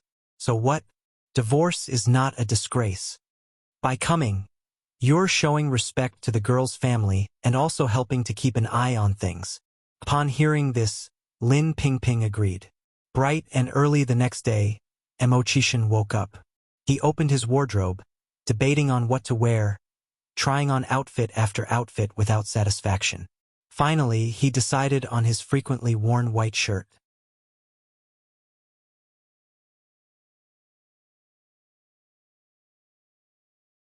Chapter 382. Clever Mrs. Zheng. Meeting the parents one by one, revised, _4.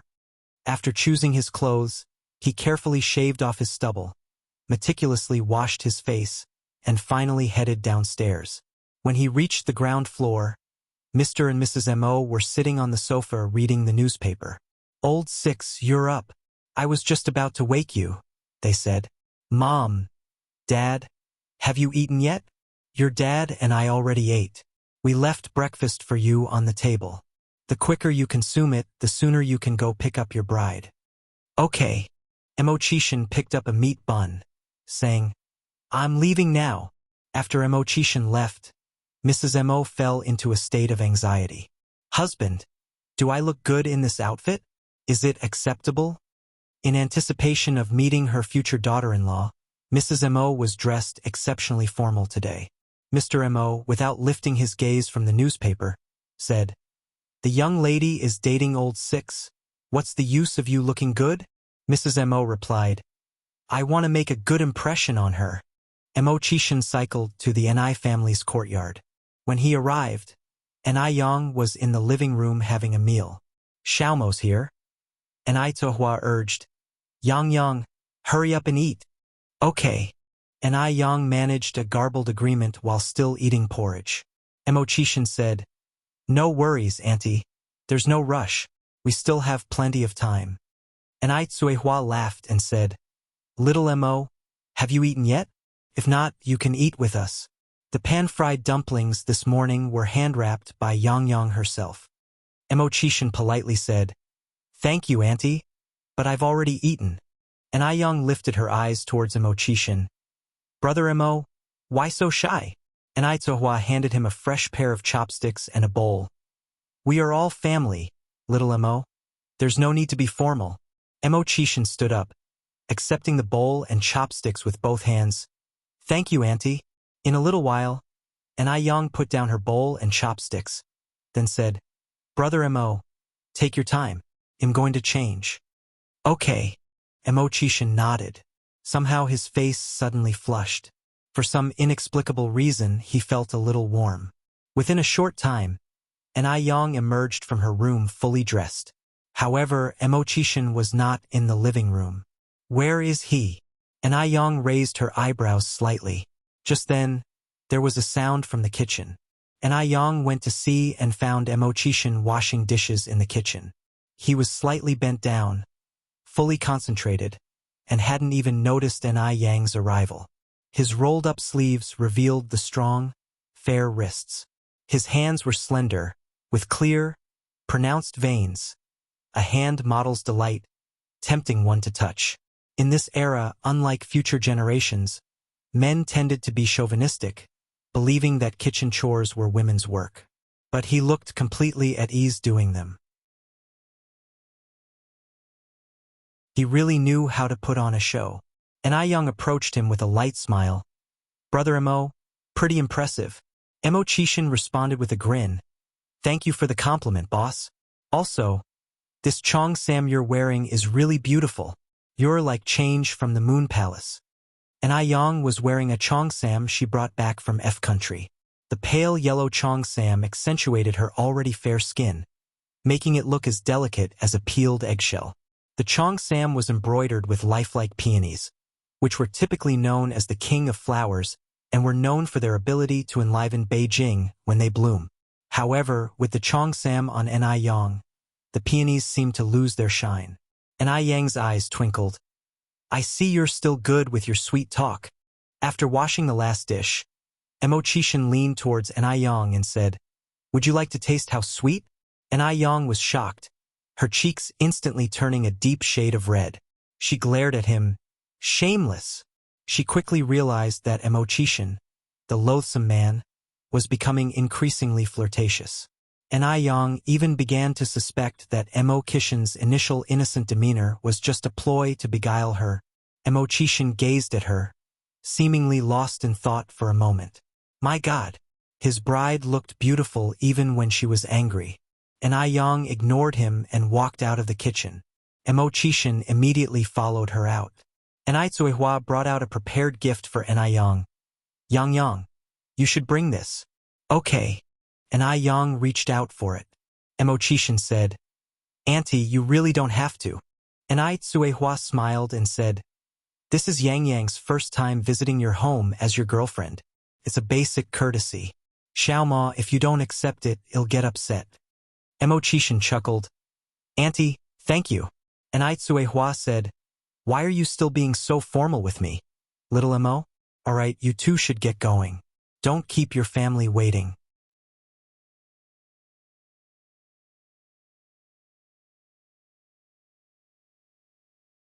Chapter 383. Clever Mrs. Zheng. Meeting the parents one by one, revised, _5. All right, Auntie, goodbye. Goodbye. Ni Tsuehua waved her hand. Mo Chishan was still riding on that bicycle. Ni Yang was sitting at the front. It wasn't that Mo Chishan didn't want to drive over, but that he enjoyed this feeling. The Mo family, the elderly Mr. and Mrs. Mo, had been eagerly awaiting for quite a while. Just then, the butler, with binoculars in hand, rushed downstairs from the floor above. "They're here. Master, Madam, the sixth young master is biking over." Old Madame Mo excitedly said, "Really?" The butler nodded. "Yes. They're already at the intersection now." Old Madame Mo turned her head and directed her gaze at Master Mo. "Come on, dear. Let's hurry out to meet them." Old Master Mo responded nervously. Wait a moment. What's wrong?" Old Madame Mo looked at Master Mo impatiently. "If you have something to say it quickly." She was eager to meet her future daughter-in-law. Master Mo continued, "This outfit of mine, does it look all right?" In a rather disgusted tone, Old Madame Mo said, "The young girl is dating our sixth son, not you. What use is there for you to look so presentable?" Master Mo, "What goes around comes around indeed." Old Madame Mo continued, "Butler, go upstairs and call for Ping Ping and Chuan Chuan. After all, this is the young laddie's first time visiting us. We must not neglect our etiquette." The butler responded, "All right, I will go right away." Master and Madame Mo headed towards the door. Both of them waited with bated breath. Why haven't they arrived yet? Didn't the butler just say they were here? Yeah, why aren't they here yet? Both elders were getting anxious. Just then, they could finally see the silhouette of a person riding a bicycle within their line of sight. Getting closer and closer. Old Madame Mo excitedly said, "They're here." Old Master Mo squinted his eyes and said, "Why does this young lady look somewhat familiar?" It was only when Mo Chishan introduced Ai Yang to the old couple that they finally reacted. "Mom, Dad, let me introduce you to my girlfriend Ai Yang." Ai Yang greeted them with a smile. "Aunt Mo, Uncle Mo." "What?" Both Old Master and Old Madame Mo glanced at each other, surprise written all over their faces. Old Madame Mo was the first to come back to her senses, gripping Ai Yang's hands and asking, Yang, you're not joking with me, are you? Did Mo Chishan really manage to win her over?" This felt more like a dream. It was so unbelievable. Ai Yang responded, "Auntie Mo, do I look like I'm joking?" Old Madame Mo shook her head. "No, not at all. Oh my, who would have thought?" Mo Chishan really won over Ai Yang, a thing even she didn't dare to dream of. Old Madame Mo was on top of the world with her excitement. She even felt the urge to break into song. Master Mo finally responded, Yang, come in and sit. Come in." Mo Chishan held Ai Yang's hand and the two of them entered the grand doors of the Mo family together. As soon as they entered, they encountered Lin Pingping and Mo Baichuan, who were descending from the upper floor. The two of them were completely taken aback. Nobody had expected that the visitor would have been Ai Yang. Lin Pingping quickly came over to Ai Yang. "Oh my God! Yang, brother six, what's this?" Mo Chishan smiled and said, "Sister, Yang and I, we're together now." Lin Pingping was speechless for a long while. Mo Baichuan, who followed behind, directly froze in place. He never thought that Ai Yang would actually be with that good-for-nothing Mo Chishan. What is Ai Yang trying to do? What's Ai Yang really up to? Is she still trying to get his attention? By getting close to Mo Chishan and having the chance to get close to him? Mo Chishan looked up at Mo Baichuan. "Nephew, aren't you going to greet your future aunt?" Mo Baichuan had a stiff expression on his face. Chuan, Old Madame Mo gently reminded, scared he might offend Ai Yang again. Mo Baichuan walked up to Ai Yang. "Aunt Six, was Ai Yang trying to provoke him? Then he's also going to provoke Ai Yang a little bit." He just wanted to see how Ai Yang would respond to his mention of Aunt Six. Ai Yang responded ambiguously with a smile. "My big nephew." Mo Baichuan's face was turning an unsightly hue. Ai Yang did dare to. She really did dare to. Did she think that by doing so, he would think highly of her? No way. Never. Mo Hudi walked into the house from outside. Upon seeing Ai Yang, she was so excited that she hugged Ai Yang and said, "Sister Ai Yang, when did you arrive?"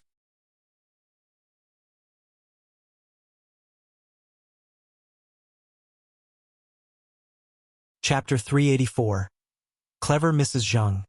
Meeting the parents one by one, revised, _6. Old Mrs. Mo said cheerfully, "Shout I, you can't call N.I. Yang sister N.I. Yang anymore." "Why?" Mo Hudi asked curiously. Mo Chishan squatted down, looking at Mo Hudi. "Because sister N.I. Yang is now your uncle's girlfriend." Mo Hudi exclaimed. "Really?" Mo Chishan nodded. Mo Hudi continued, "Uncle, I knew you had a thing for sister N.I. Yang." Mo Chishan. Mo Hudi added, "So does that mean sister N.I. Yang will be my future auntie?" "Yes." Mo Chishan nodded. Mo Hudi looked at N.I. Yang. "Auntie, if my uncle dares to bully you, just tell me. I will kick his ass for you." N.I. Yang laughed and pinched Mo Hudi's face. "Okay." Mo Baichuan's face got darker. He turned around and walked toward the door. Old Mrs. Mo asked, "Chuan Chuan, where are you going?" "To pick up my girlfriend."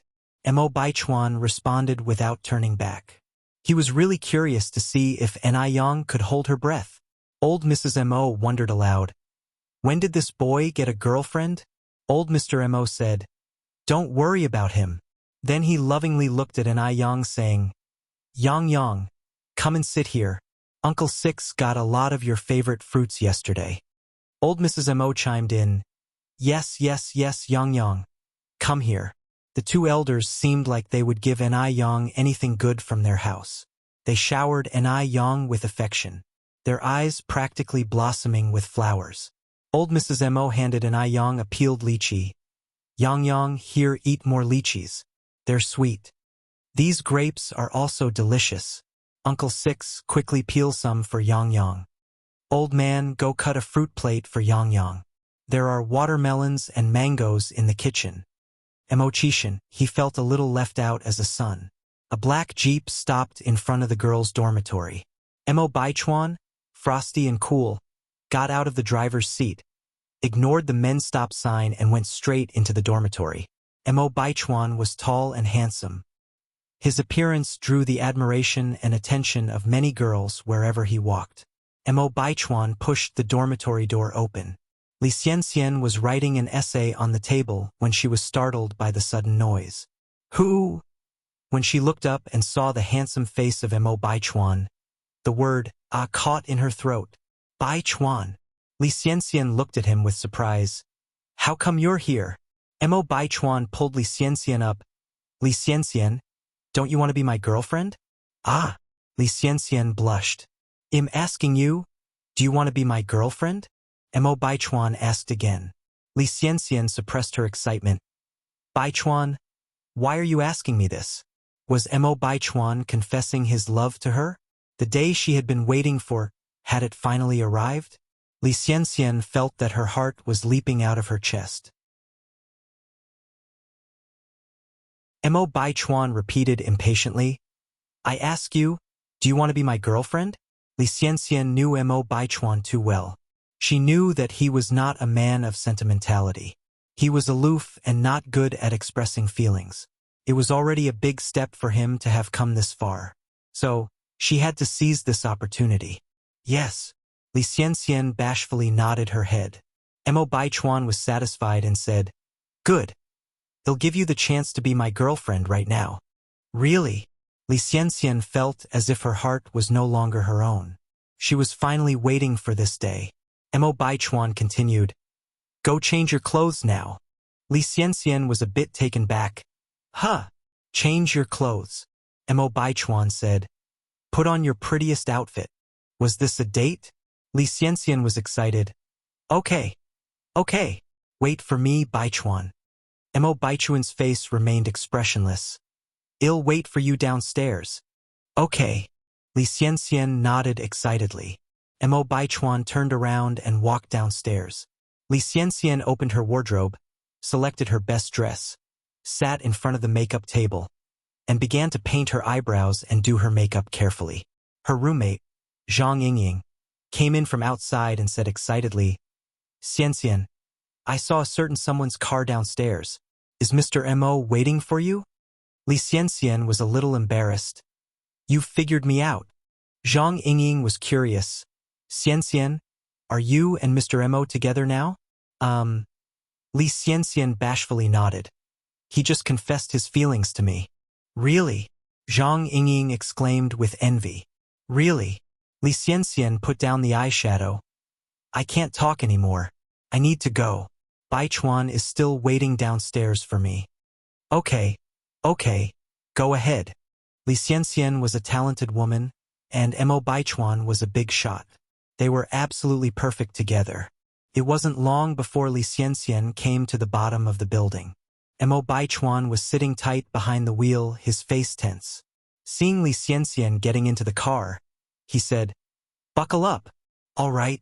Li Xianxian lowered her head to fasten her seatbelt. The black jeep sped along. As the road became more and more familiar, she asked, "Baichuan, where are you taking me?" Mo Baichuan replied, "Back to my house." Back to his house? Was this getting serious? Li Xianxian was stunned. Having visited the Mo family on numerous occasions, this time felt different. She was going as Baichuan's girlfriend. Li Xianxian said hesitantly, "Should I prepare any gifts? Are Uncle Mo and Auntie Mo at home?" Mo Baichuan's parents didn't live in Beijing, but at their old house in Jiangnan. They only came back occasionally during the holidays. Right now, only my grandparents are at home. Oh, Li Xianxian nodded. Li Xianxian wasn't too worried about Mo's grandparents as they were quite fond of her.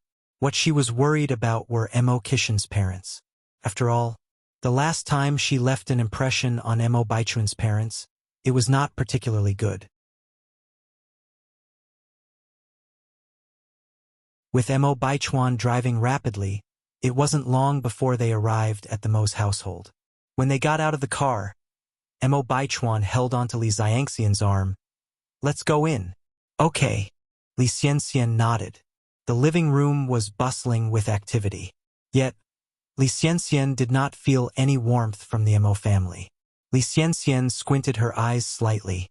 Mo Baichuan pulled Li Xianxian in front of everyone, formally announcing, "Grandpa, Grandma, Uncle 6, Cousin, and future Aunt 6. Let me introduce you. This is my girlfriend, Li Xianxian."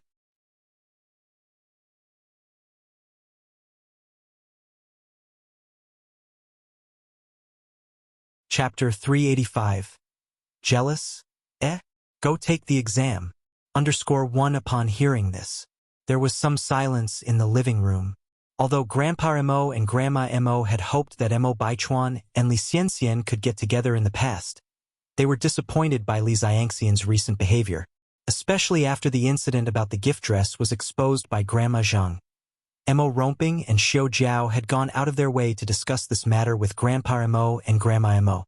They felt that Li Xianxian was too vain and did not match up with Mo Baichuan. Consequently, Grandpa Mo and Grandma Mo had given up the idea of setting the two of them up. Unexpectedly, when they had tried to pair these two in the past, they had not gotten together, but now that they left them alone, they had unexpectedly ended up together. What's going on? Grandpa Mo and Grandma Mo looked at each other and saw the dilemma in each other's eyes. A flicker of displeasure flashed in Li Xianxian's eyes but was quickly gone. What kind of reaction was that from Grandpa and Grandma Mo? Didn't they like her a lot before? And what about Yang? How did Mo Baichuan introduce her just now? Yang was going to be his future aunt? Could it be that Yang really had gotten together with Mo Qishan? She didn't know if Yang was really with Mo Qishan, or if it was just a trick to attract Mo Baichuan. After all, Yang could get closer to Mo Baichuan through Mo Qishan. No, she could not let her guard down. As long as Yang was alive, she would not find peace. Li Xianxian suppressed her thoughts and said softly, "Hello, Grandpa and Grandma.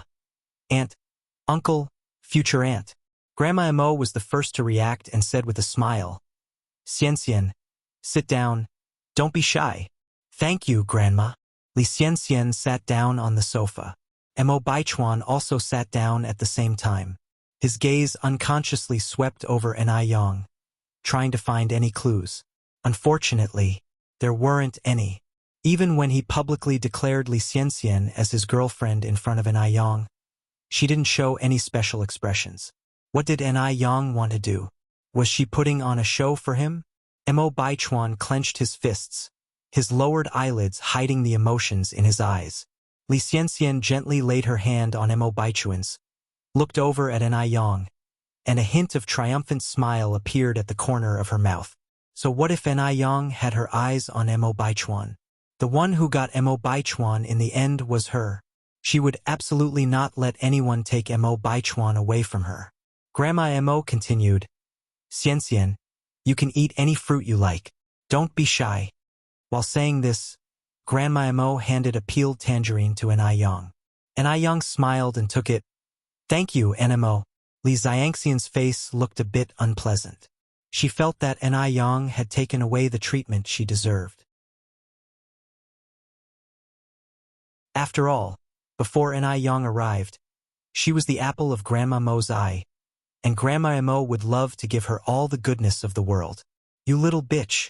Just as An Yang finished eating the tangerine, Mo Chishan handed her a peeled lychee. How about another lychee? An Yang shook her head.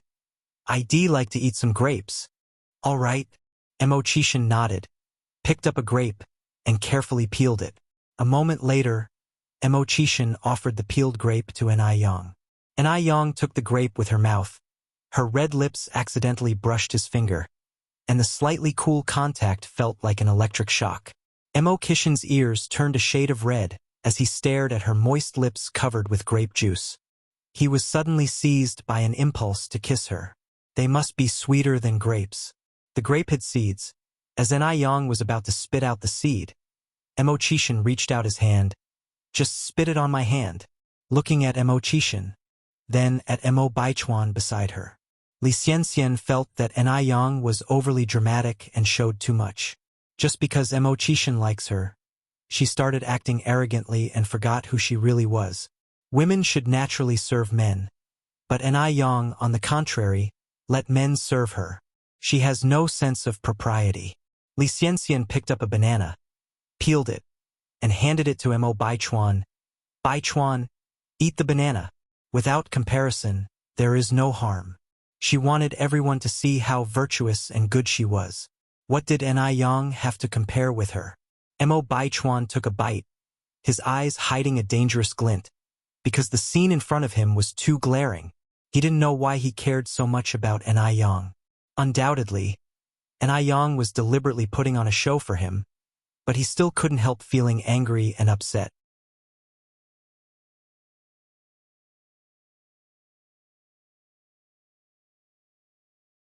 Chapter 386. Jealous? Go take the exam. _2. No way. Why should he be the only one suffering? He wanted An Yang to taste this feeling too. He didn't believe that An Yang would remain indifferent after seeing how good he was to Li Xianxian. He would make An Yang show her true colors and bow her arrogant head to him. The taste is good. Mo Baichuan gave Li Xianxian a small smile. I'm glad you like it. Li Xianxian bashfully asked, Baichuan, would you like some water? Mo Baichuan nodded. Li Xianxian held the cup to Mo Baichuan's mouth, gently reminding him, drink slowly, be careful, it's hot. The expressions of Mr. and Mrs. Mo were somewhat complicated. The atmosphere was warm before Li Xianxian came. However, when Mo Baichuan brought Li Xianxian, the atmosphere changed. Felt strange. There was an indescribable feeling. Mo Chishan turned to An Yang. Yang, want to visit my room? Okay. An Yang nodded. After bidding farewell to Mr. and Mrs. Mo Chishan led An Yang upstairs. Mo Baichuan watched their departing figures, veins pulsating on the back of his hand. Li Xiangxian's glance slid across Mo Baichuan's hand. A hint of a sinister light flashed in her eyes. Baichuan. Mr. Mo stood up. Come with me. All right, Grandpa. Mo Baichuan got up and followed Mr. Mo. Mrs. Mo looked at Li Xianxian and said, Xianxian, I'm going to check the kitchen. Grandma, I'll go with you. Li Xianxian dutifully supported Mrs. Mo's arm. The chefs in the kitchen were busy, the air filled with a tantalizing aroma. To welcome An Yang, the Mo family had specifically invited a world-renowned chef. Seeing all this, Li Xianxian felt overwhelmed.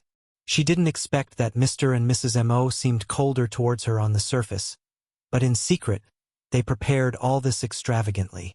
They even invited an internationally renowned chef. Of course, the Mo family couldn't have arranged this alone. This had to be Mo Baichuan's doing.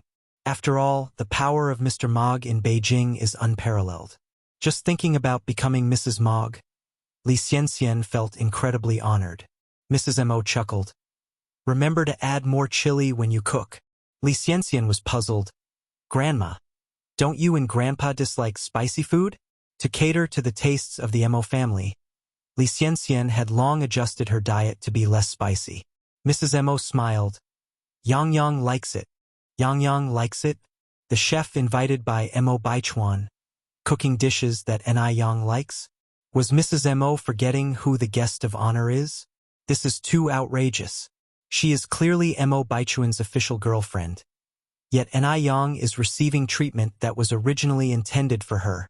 Li Xianxian discreetly furrowed her brows, jealousy seeping from her eyes. What on earth was Mrs. Mo thinking? Had she lost her mind? Upstairs, in the study, the atmosphere was somewhat stifling.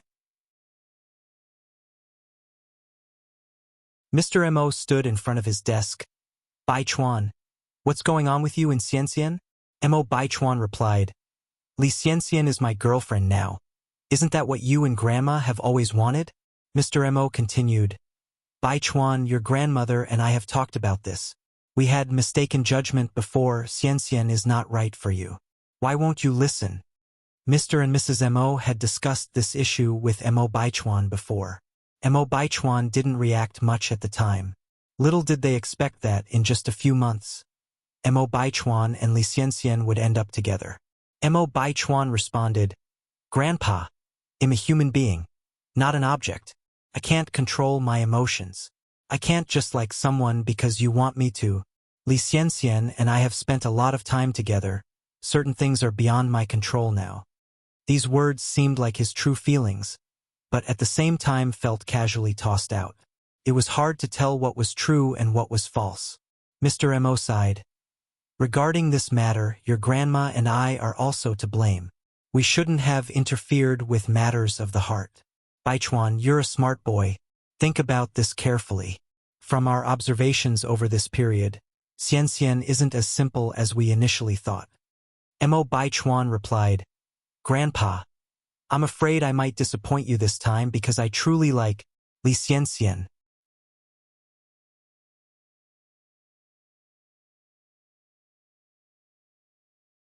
Chapter 387. Feeling jealous. Huh? Go take the exam. _3. Subconsciously, as Mo Baichuan spoke, an image of a face as beautiful as a blooming flower appeared in his mind. It was Ni Yang.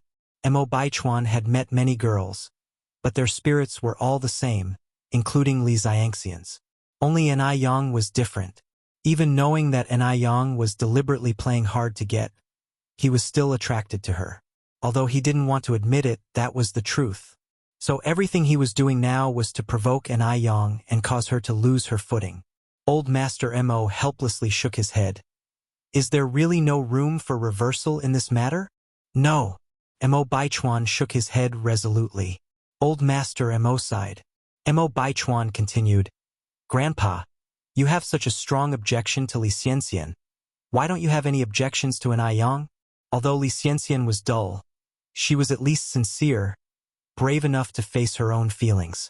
Unlike Ni Yang, who was inscrutable and manipulative. Old Master Mo frowned slightly. Yang Yang is a good girl. As a junior, you are not allowed to disrespect your elders. Although Ni Yang was younger, but since she was with Mo Qixin, she was indeed an elder to Mo Baichuan. Mo Baichuan retorted, Where do you see her as a good girl? Baichuan, Old Master Mo said with a heavier tone. Mo Baichuan, feeling an injustice, continued, Grandpa, Ni Yang isn't as simple as you think. Let me tell you the truth, when I was on a mission in Dam Village, I met her once. After that, she chased me all the way to Beijing. In the end, she won your and Grandma's favor. Actually, she was always scheming, trying every means to get close to me. The reason she is with my uncle this time is also because of me. Otherwise, why would you think Ni Yang would be interested in my uncle? Mo Chishan was just a good-for-nothing pretty boy, who was even dumped once. Anyone with a bit of common sense wouldn't be interested in him. Therefore, the reason why Ni Yang was with Mo Chishan was definitely to get closer to him. Old Master Mo frowned deeper. He was not a fool. He knew Ni Yang was not the kind of person Mo Baichuan said she was. Also, the feelings between Mo Chishan and Ni Yang were not faked. Due to Mo Rongping and Xiu Jiao's busy professional schedules, Mo Baichuan was raised by his grandparents since childhood. Mo Baichuan was a very sensible child, much more so than most of his peers. But this time, Mo Baichuan had really disappointed Old Master Mo. Nonsense. Old Master Mo rebuked angrily. Yang is not the kind of person you say she is. Baichuan, you've gone too far. Baichuan, do you have any kind of filial piety left in you? Grandpa, I'm not talking nonsense. Mo Baichuan replied. It's you who can't see the reality. You insolent brat. Old Master Mo, feeling frustrated, ordered, Kneel down. Mo Baichuan knelt down with a thud. Old Master Mo picked up a family discipline tool and severely spanked Mo Baichuan's back. This is for your lack of respect. This is for your inability to distinguish right from wrong. This is for your arrogance. Baichuan, do you acknowledge your mistake now? Old Master Mo did not hold back. Each blow left a deep red mark. Mo Baichuan didn't even wrinkle his brow. I'm not wrong. Have you or have you not made a mistake? Old Master Mo increased his efforts with his hand. I'm not wrong. A layer of sweat appeared on Mo Baichuan's forehead. Mo Baichuan. Old Master Mo ground his teeth and threw away the family discipline tool. Mo Baichuan got up from the ground. Grandpa, it's understandable that you would favor your son, and I don't blame you. But one day you will know that the person who is wrong is not me, but you. Upon hearing this, Old Master Mo almost had a stroke. You insolent fool. Do you even know what you are saying? Old Master Mo massaged his temples. Mo Baichuan looked at Old Master Mo. You know what kind of reputation my uncle has outside. How can you believe that Ni Yang would be interested in him? Although Mo Chishan was incompetent, he was still an elder to Mo Baichuan.